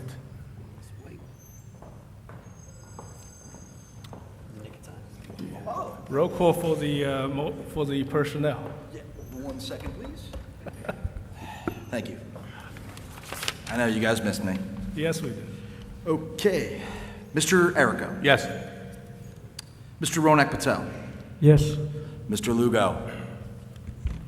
Yes. Personnel, yes. Mr. Romano. Yes. Miss White. Yes. Mr. Vishal Patel. Yes. President Shi. Yes. Motion carries. Thank you. Now, can I have a motion to approve administration, curriculum, instruction, and pupil special services? Motion. Okay, Mr. Second. Errico? Okay, Second. Mr. Romano? Roll call, please. Mr. Errico. Yes. Mr. Ronak Patel. Yes. Mr. Lugo. Yes. Mr. Romano. Yes. Miss White. Yes. Mr. Vishal Patel. Yes. President Shi. Yes. Motion carries. All right. Now, can I have a motion to approve finance? Motion. Okay, I second. okay. Vishal Patel and Ronak Patel. Roll call, please. Mr. Errico. Yes. Mr. Ronak Patel. Yes. Mr. Lugo. No. On the entire portion, sir? Noted. Mr. Romano. No on the entire program. Miss White. Yes. Mr. Vishal Patel. Yes.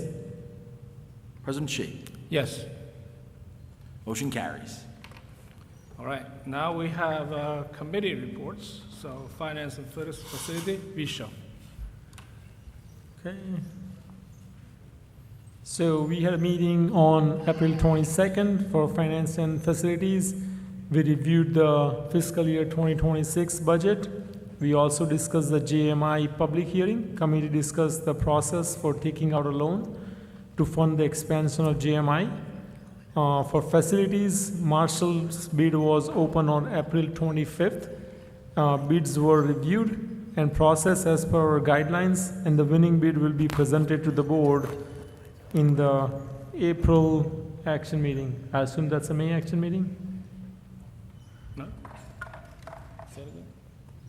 The bid for marshals will be presented to the board. It's on the agenda today. Okay. Insurance brokers, we also reviewed the RFP for the insurance broker, and you know, as you all know, the brokers were approved on last Thursday. And that's all for the financial facilities. Thank you. Thank you very much. All right.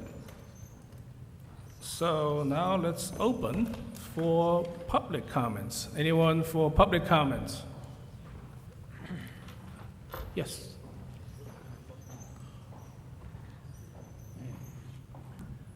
Anthony Mara, 5 Coletto Court in Edison. I'm here to speak on Policy 5756. On prior occasions, I've come before the board on this policy and spoken on a variety of topics. I want to focus first on the suicide aspect, which I have not spoken much about. The statistics are undeniable.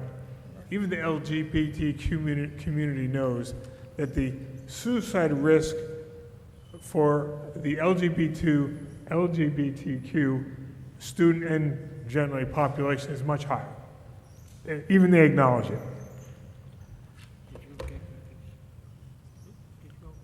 I want you to consider the following. Suppose a teacher learned that a student was suicidal and did not tell mom and dad. That teacher would probably be brought up on some kind of disciplinary action, maybe even expulsion. But that same teacher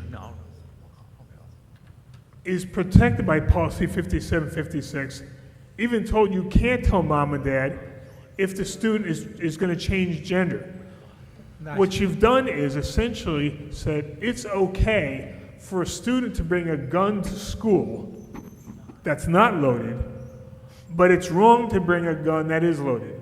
Metaphorically speaking, the student who is suicidal is the student that has the loaded gun.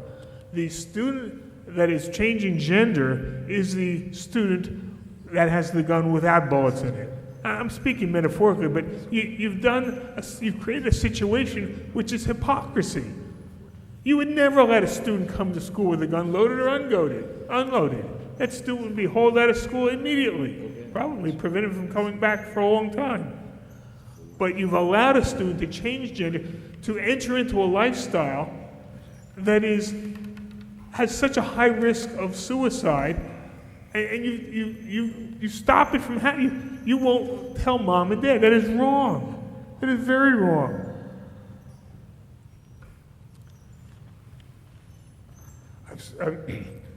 In the October meeting from last year, the LGBT community showed up in large numbers, and one of the things they focused on was, tragically, that sadly many of their loved ones, children in particular, committed suicide.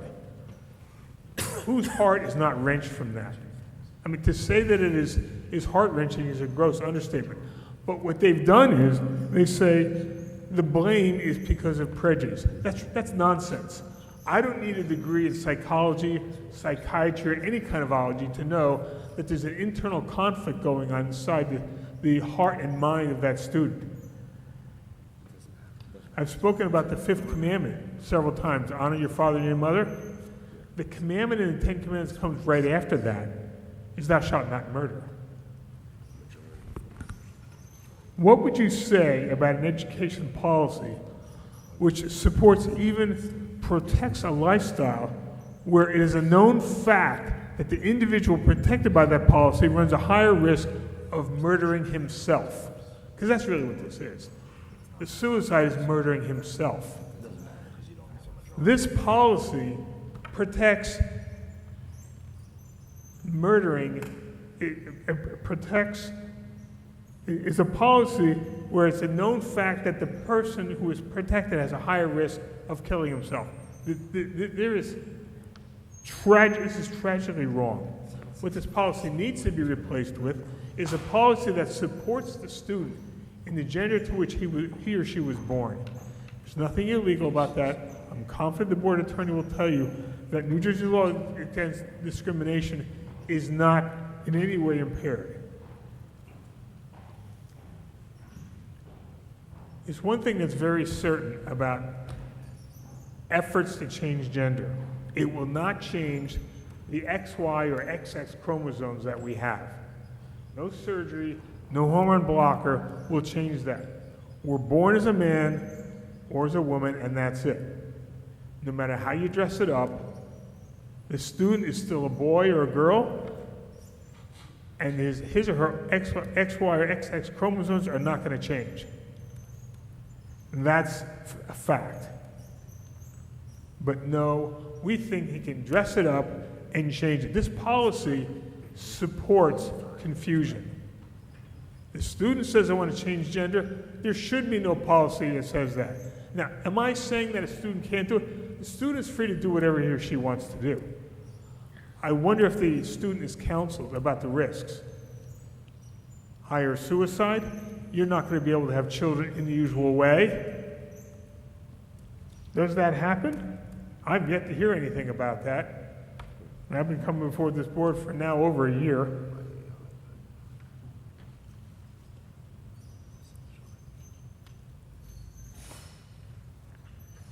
Please abolish this policy. Replace it with a common sense policy where the student is counseled about the risks. You will be blessing this town, you will be blessing our students. Thank you. Thank you very much. Any other public comments? Yes, Mrs. Conway.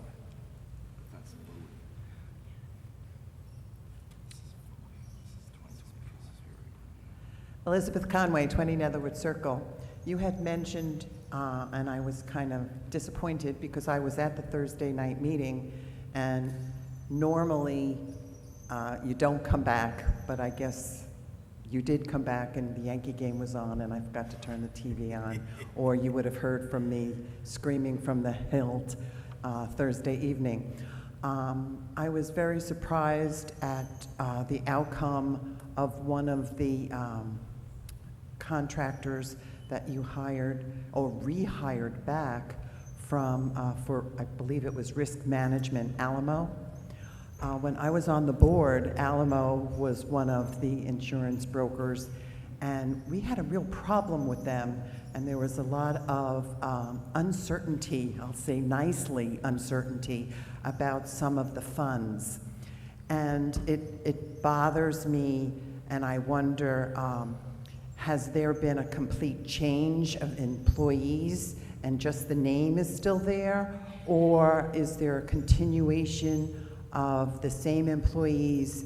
And I don't understand why, I don't know who else was running, but when I heard Alamo was brought back, I was very concerned that the board would revisit a company that we had such a problem with in the past, unless there's ulterior motives that I don't understand.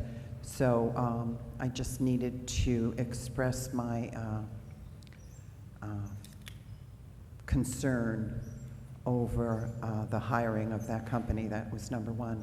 And number two, yes, today is the 29th, and it's not May yet. Just two things that I didn't bring up before regarding the budget. There used to be an evening just about the budget hearing so that more questions could be asked because we could see more of the budget. Some people thought it was boring because your presentations are very nice, but I actually liked seeing where we were making increases and where we needed to cut back. That was number one, and that's usually like the first week of May, but I guess tonight was it, and now you're gonna have to go back to the chalkboard. And my other thing is Teacher Appreciation Week and the nurses, that usually takes place in May, so I felt I needed to wait for May to appreciate the teachers because I know how important they are to all of us, and not only the teachers. Every single person that works for the district is vital to the district. So I'll come back and give you a little bit more in May when it's that time to do it. But so there was one thing I was very upset about. One, I was questioning but I ended with something that was very nice. So I need to truly understand if anybody is willing to respond to my concern. Thank you. Thank you. Any other public comments? It's not a question and answer, it's a comment. Thank you. Any other public comments?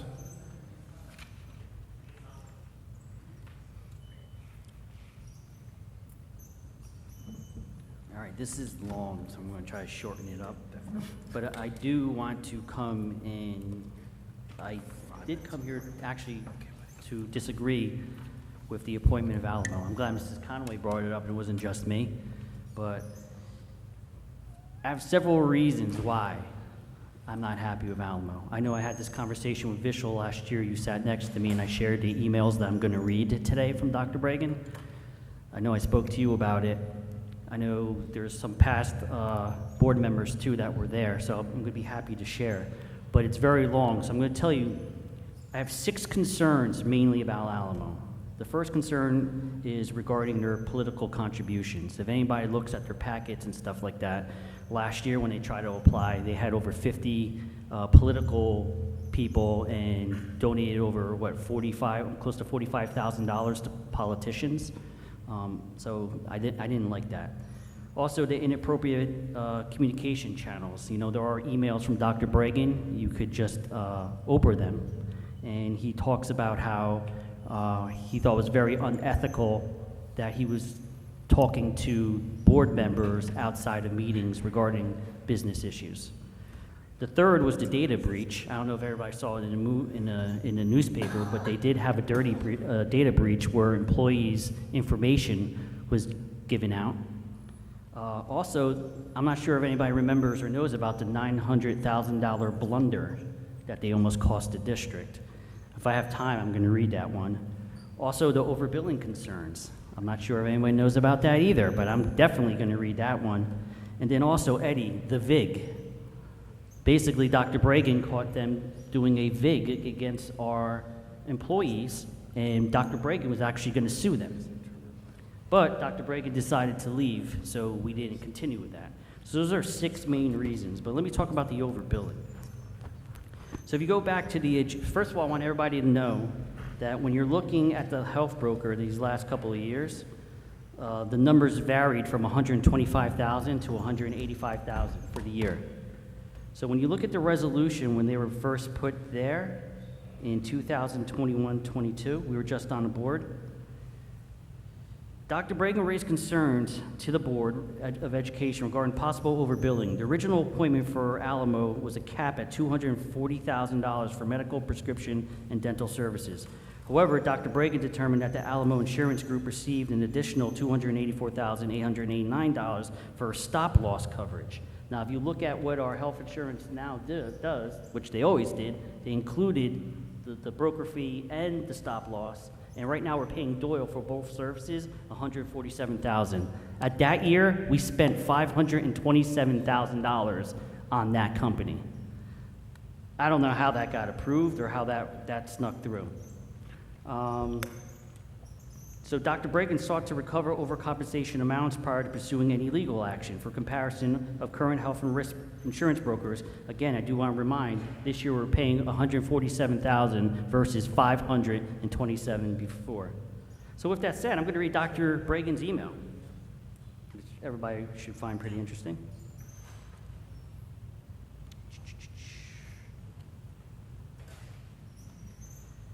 Dear Lewis, we have been aware that Alamo's compensation for being our health and prescription and dental insurance broker for the 2021 and 22 school year exceeded the Board of Education's approved amounts by over $100,000. See the attachment and the information below. Therefore, the Board of Education has asked me to contact you to ask for a refund over those overcompensated amounts before any legal intervention. Please let us know how you would like to proceed. Thank you, Dr. Bregan. So again, these individuals are suspect, at least me being nice, just being suspect. There's so many reasons not to bring these people back. So I urge the board now to reconsider what you did Tuesday. You fired them before, Brown and Brown. You did it a month ago. It's easy to replace these guys. They haven't even started to look for a proper broker. But let me continue with some other stuff that I have them, since I have a whole minute and 19 seconds.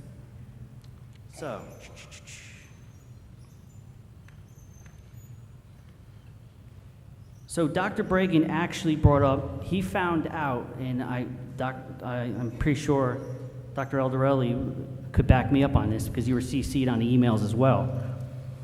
They found out that there was some type of VIG. That's the best thing that I could describe it as.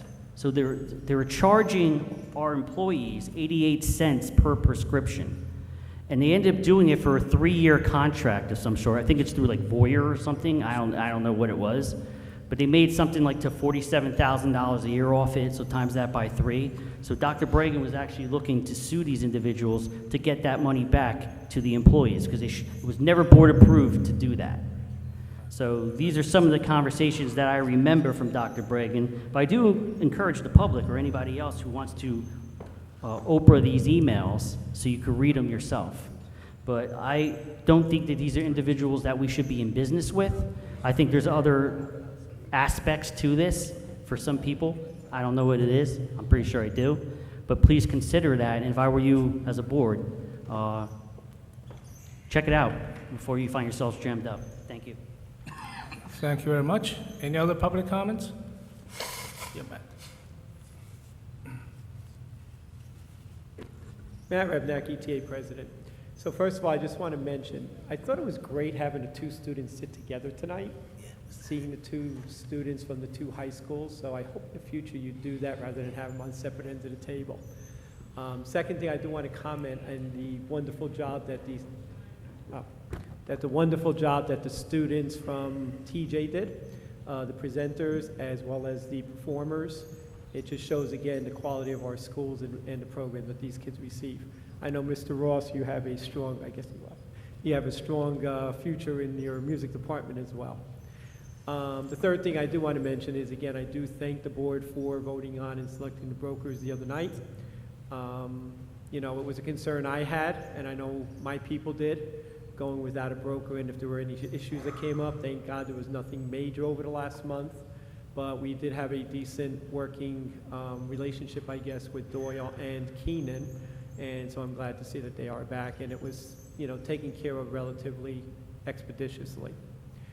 I think that's it. Thank you.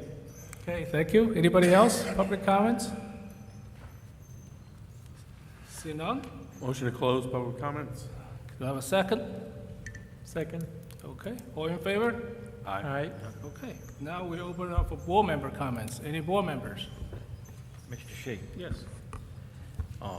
First of all, the students that were here from TJ, wow, they were impressive. I see their education system is working well. Let's talk about the children, students, our young adults that will become part of our society with playing in the band. They were excellent.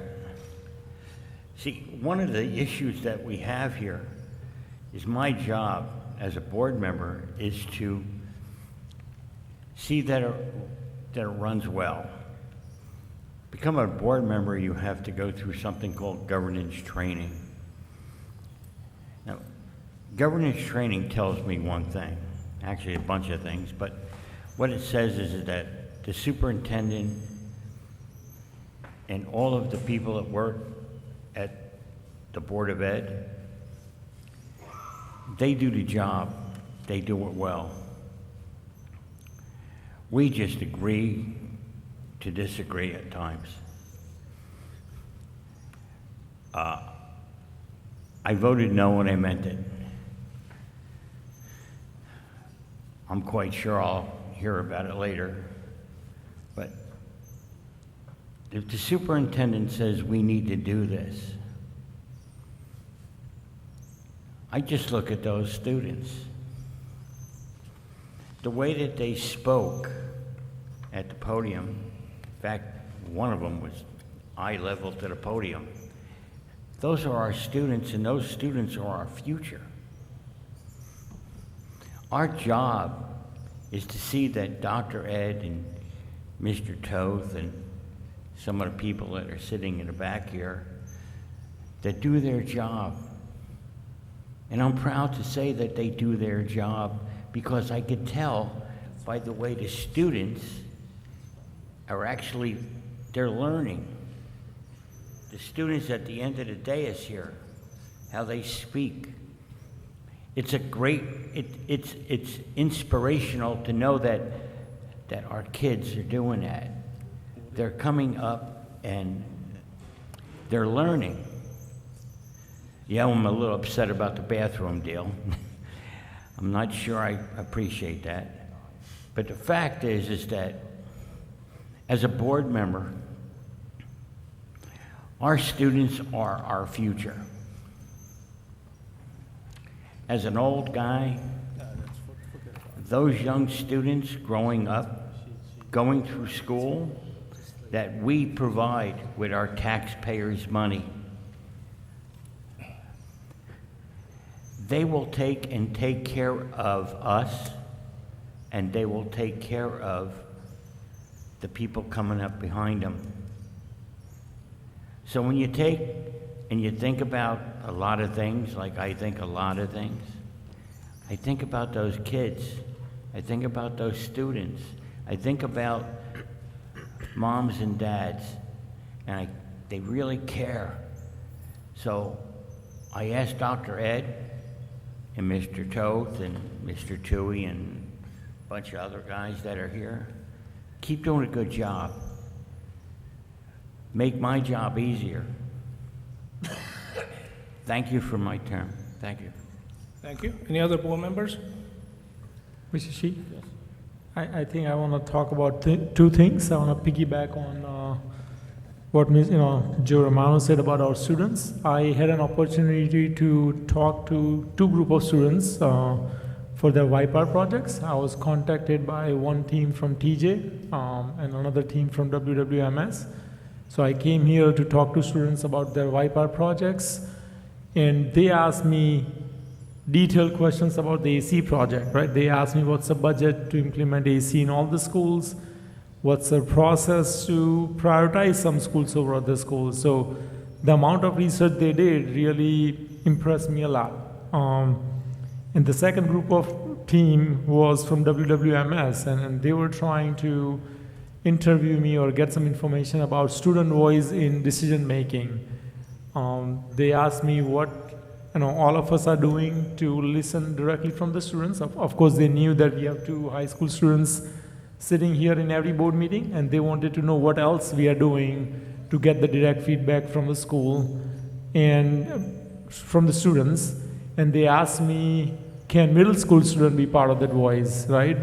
So I informed them about the SAGES program, and I said, Dr. O'Reilly has started a new program where high schoolers are directly giving feedback to Dr. O'Reilly, and they say, can middle schoolers be part of that as well?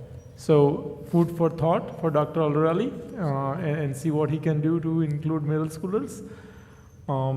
Second thing I want to talk about is Dr. Kim. I think I spoke about her passion and courage to implement the past, the policy, and then iteratively improve it. And today I heard Ms. Sanvi talking about another improvement that she made, where on top of the passage, she's making the process to get the feedback about facility, right? Where some bathrooms are not working, and updating, leveraging technology to get an update about non-functional bathroom issues, so then she can act on it quickly, rather than some facility person or some janitor identifying it. She's gonna find it a lot quicker from the students that something is not working. So again, another kudos to her. Thank you. Thank you. Any other board members? Yeah, Chris. Thank you, President Shi. Just like to echo a couple of things. Board member Vishal Patel brought up the YPAR. I also visited the school to answer students' questions about YPAR, and one thing I have to say, Dr. Aldarelli, is these students are heavily heavily interested in the SAGES program. There were a lot of questions geared towards that, is if they can't wait to actually become part of that program. And yes, they are actually curious as well about what are the things that could be done to further student voices. Also, to piggyback what Board Member Romano said, the students that were here presenting, at the podium and also playing, right here in our jazz band, kudos to them. Keep up the fantastic work. Keep reaching for the stars. They're there for your getting. Also, too, right before I came here tonight, it was the annual game for Mr. White, and it was a good one, like the student representative had mentioned. J.P. Stevens did take it in 2 sets, but they were close, and they were hard fought. First set, if I recall correctly, was 25-23. J.P. Stevens, and the second set was also J.P. Stevens, 25-20. Not only was it hard fought, but sportsmanship. That was key. It was on exhibit there on the court, and kudos, for those young men for battling it out on the court, just a couple of hours ago. So to address what was said at the podium, actually about Alamo, I shared every single one of those concerns, and quite frankly, I challenged Alamo on those concerns. Quite frankly, lackluster response, to be honest with you. And I know you mentioned a figure of about $50,000 for contributions. Well, last year, I actually added them all up.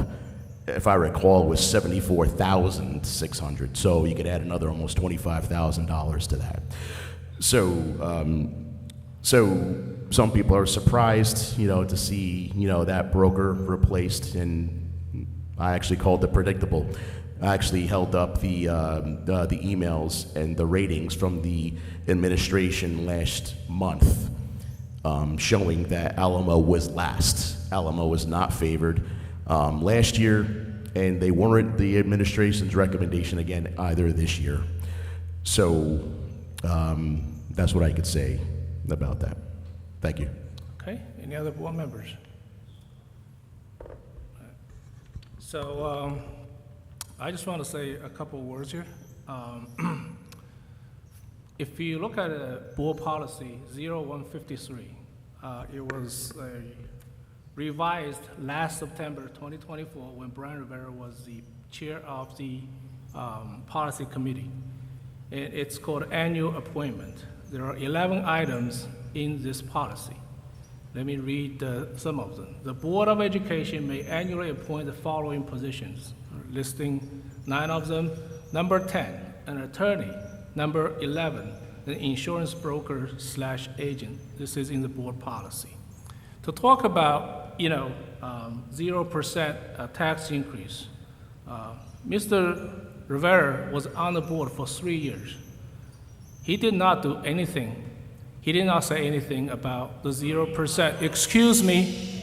Excuse me. Excuse me. It's not a back and forth. You know better. You know this better. No back and forth. You know this better. Okay, you were on a board 3 years. You didn't bring that up. And you were very proud to use the 0% increase in your campaign flyer. So I really find it, excuse me. Yes, I will, if you continue to do that, okay? It's finally like a hypocrite that, when you're not on the board, now you're telling people to, hey, why are you doing 0%? But for 3 years, you didn't do it. You didn't say a single word. And now, and you're very proud to can you please tell them to quiet? Okay? So it's hypocrisy. Talking about any brokers giving contributions. Mr. Lugo asked Alamo that question, and did you? Yeah. So he had the answer, but the issue is, did you ask the other brokers? We knew the other brokers gave contribution to people in the township. And maybe that's the reason why you signed a 3-year contract with these brokers, because we never do it. We never signed a 3-year contract. Maybe that's why you signed a 3-year contract. To go back to Mrs. Conway's comment about why we need to come back and vote on Thursday, because we try to have as less gap as possible, right? Because, excuse me, we need to put the bid out for 20 days. So we got it back on Monday. So we, our next meeting is Thursday. We need to sort it out, everything. And then we appoint the brokers, and that was what happened on Thursday evening. We could have approved today, but there will be another 4-day delay. And based on the interview with all the brokers, they say even they were not appointed, and during the time that last month, they were still working with our members. So as I said before, if you have a $40 million account, everyone's going to work with you. They want the account. There might be some, minor disruptions, but unfortunately, that's the way it is, according to our attorney. So that's why we had to do it. As far as the risk insurance broker, we all know that no matter who does it, they got paid the same thing. Okay? No matter which broker does it, it's decided by the NJSIG. So the animal company has been giving back to our school district. They have given scholarship in at least 3 years that I know of, and even last year they were not on the school broker. They were still giving scholarship to both high schools. They contributed to I think the Edison football team when they won the championship, together with other brokers that other vendors who gave to the Edison team. And I think they also gave to the baseball or football or something in the township as well. So when you compare brokers, vendors, if they're paid the same, I would prefer someone who gives back to the community instead of someone who pockets everything. And also today we mentioned about Education Foundation. We're going to looking for a lot of sponsorship for that, and it will be a long run for the school district. So I'm looking for vendors who are willing to contribute. So that's one of the reasons that they will get picked. And also just to talk about what we did this exercise, we actually saved more money. They reduced their service charge just because it's simple exercise. So I don't know what is the issue here. If we try to save more money, why it's a bad thing? And I was finding very surprisingly that I have board members who doesn't care if you can save $400,000, who said they don't even care because you have a $370 million budget, $400,000 saving is nothing. And meanwhile, we are here to voting on the budget. You voted down. You want more money. We try to save more money, not impact our programs, not impact our staff, and you say it's not a big deal. Meanwhile, you vote down the budget. I don't know what to say. All right? The budget has been presented, the whole board, we even to the public, we try to do a 0% for the past 2 months. Nobody said a thing. So you voted down, okay. So let's see what's gonna happen, and we'll see that, I hope we're gonna have a budget next year to run the schools. And today, in the finance resolution, there is a award to a contractor to start the John Marshall Elementary School, the $28 million bid. And you have members who vote down that one too, the entire finance resolution. They don't even want to see Marshall being built. Meanwhile, you cannot come here telling me that you want to solve overcrowding, you want to do that. Meanwhile, you vote down a construction bid, which is not going to increase our our taxpayers, it's not going to increase our tax. It's already budgeted. You voted down. So please do not come over here and tell me you support our teachers. Do not come tell me you support our students. You vote that down for no reason. So that's my comment. Mr. Shi, Yes. how are we going to be funding the expansion of JMI? We have the money. We have the money. Yes. Mr. Toth is going to talk about it if you want it. We can talk about it next time. You want to talk about it this time? No, just curious. Okay. How are we going to fund the JMI? Is there money? Yes. Okay. The money is there. Talk about There JMI. is there a referendum? No. Is there a bond? No. We have So for- the we're- $28 million. we're speaking to JMI or John Marshall? I'm sorry, JMI. President Shi. So JMI. John Marshall, it's already in the budget. It was already Correct. planned last year. We borrowed the money. That's it. Correct. Well, I'm just asking. So- We're borrowing money. So for JMI, For, the okay, goal- but the goal- JMI, the money's there, we're ready to so the proceed. plan, Mr. Romano, the financial plan for JMI is to fund part of it through our reserves, which is, you could find in this budget. The other part of it will be a small loan in order to finance it like many of our other projects, and that'll be done over a 5-year period. So we'll structured finance the one portion and use reserves for the other. Okay. If you used a referendum, No, we're not using the referendum. We're not I doing did not, referendum. I did not respond to anything that you said. I am just asking a question. Yeah, you can ask your question, but I'm telling you. we're Now, not if you going want to referendum. take and interrupt me, that's fine. I'll discuss it somewhere else. Whatever you want to do, but I'm telling you, we're not going to referendum, that's all. You can ask your questions then. With the referendum, if you go for a referendum, how is the funding formula for that? Does the state contribute money in a referendum? Yes, you want. Mr. Toth. I just wanted to make sure through the chair. Yeah, so with the referendum, right, there is a state contribution, right? So that would be, the process for that is like long-term financing, right, via a bond. New construction, the state will contribute, 40% of the cost over a 30-year period, upwards of 40.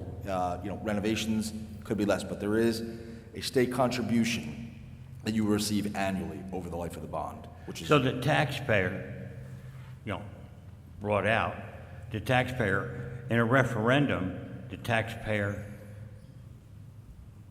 gets it back a little bit, 40%.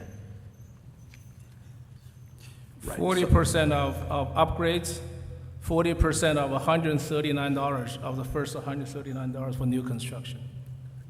So the referendum would be the way actually to go instead of just putting it in the budget, pulling it out, using a bond or whatever. The issue is, if we're going to use bonds, that's fine. I mean, if we're going to get it done, let's get it done. But the fact is, I want everybody to understand that if you use a referendum, we could do a bigger project and we can get more bang for the buck and we can get money back. That's the way that's the way it was explained to me. Am I correct, not correct? Right, I think, referendum's one mechanism in the way to do schools facilities project, right? There are benefits to each, right, depending on what the collaborative goals of the Board of Education are, right? I mean, I'm always available and willing to discuss all options, right? Okay, we're talking about the board. Is that you or is that us? The board is you. I am not on the board, I am just merely serving. Do you at the work pleasure for the of board? I work for you. Okay. I've worked for the governing body. So you would recommend... And the superintendent. Yeah, exactly. You would recommend. I don't get to make recommendations. I get to ask my opinion, but I don't make recommendations. The superintendent does that.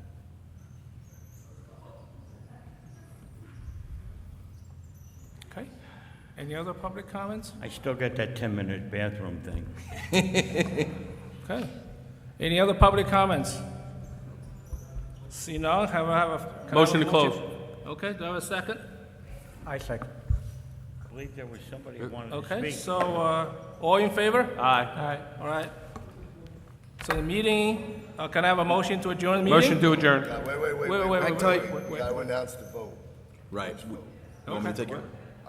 He wants to announce, he wants to announce the budget vote. Let him Go ahead. announce. Oh, okay. Okay, yeah, go ahead. All right, so regarding the vote of the budget, it was, sorry. Regarding the vote on the budget, it was 4-2-1 under our board policies as well as the statute for dealing with the budget. The abstention doesn't count as a yes, doesn't count as a no. It's recorded, but it doesn't count either way. So 4-2 is the vote. We're a 9-member board. We need approval pursuant to 18A 22-32B at or after the public hearing of the budget, but not later than May 14th. This Board of Education of each Type 2 district having no Board of School estimate, which we don't, in which the annual budget election is in November, shall fix and determine by a recorded majority vote of its full membership the amount of money to be raised pursuant for the taxes, and it gives 2 more statutes. So we have until, Mr. Toth, as we said, you said 2 weeks, which is May 14th, which is Correct, 2 yeah. weeks. Right. To pass, to attempt to pass it again. My recommendation to the board is to put it back down, the budget back down to the Finance Committee, have them review it, and then bring it back to this board at a special meeting on or before the 14th of May. I would agree. I have a question on that. We have a meeting next week. Are we able to vote on it next week? We have, as long as we can call a special meeting, advertise the 48 hours, we have to have it before May 14th. Okay, so if Mr. Toth advertises it for, when's our next meeting, May 4th?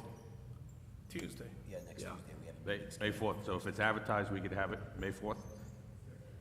Yeah. Okay, Yeah. thank you. Thank you. Okay. Now, can I have a motion to adjourn the meeting? Motion. Okay. Ralph? To the and next Bisha? All right. All in favor? Aye. All right, meeting is adjourned. Thank you very much.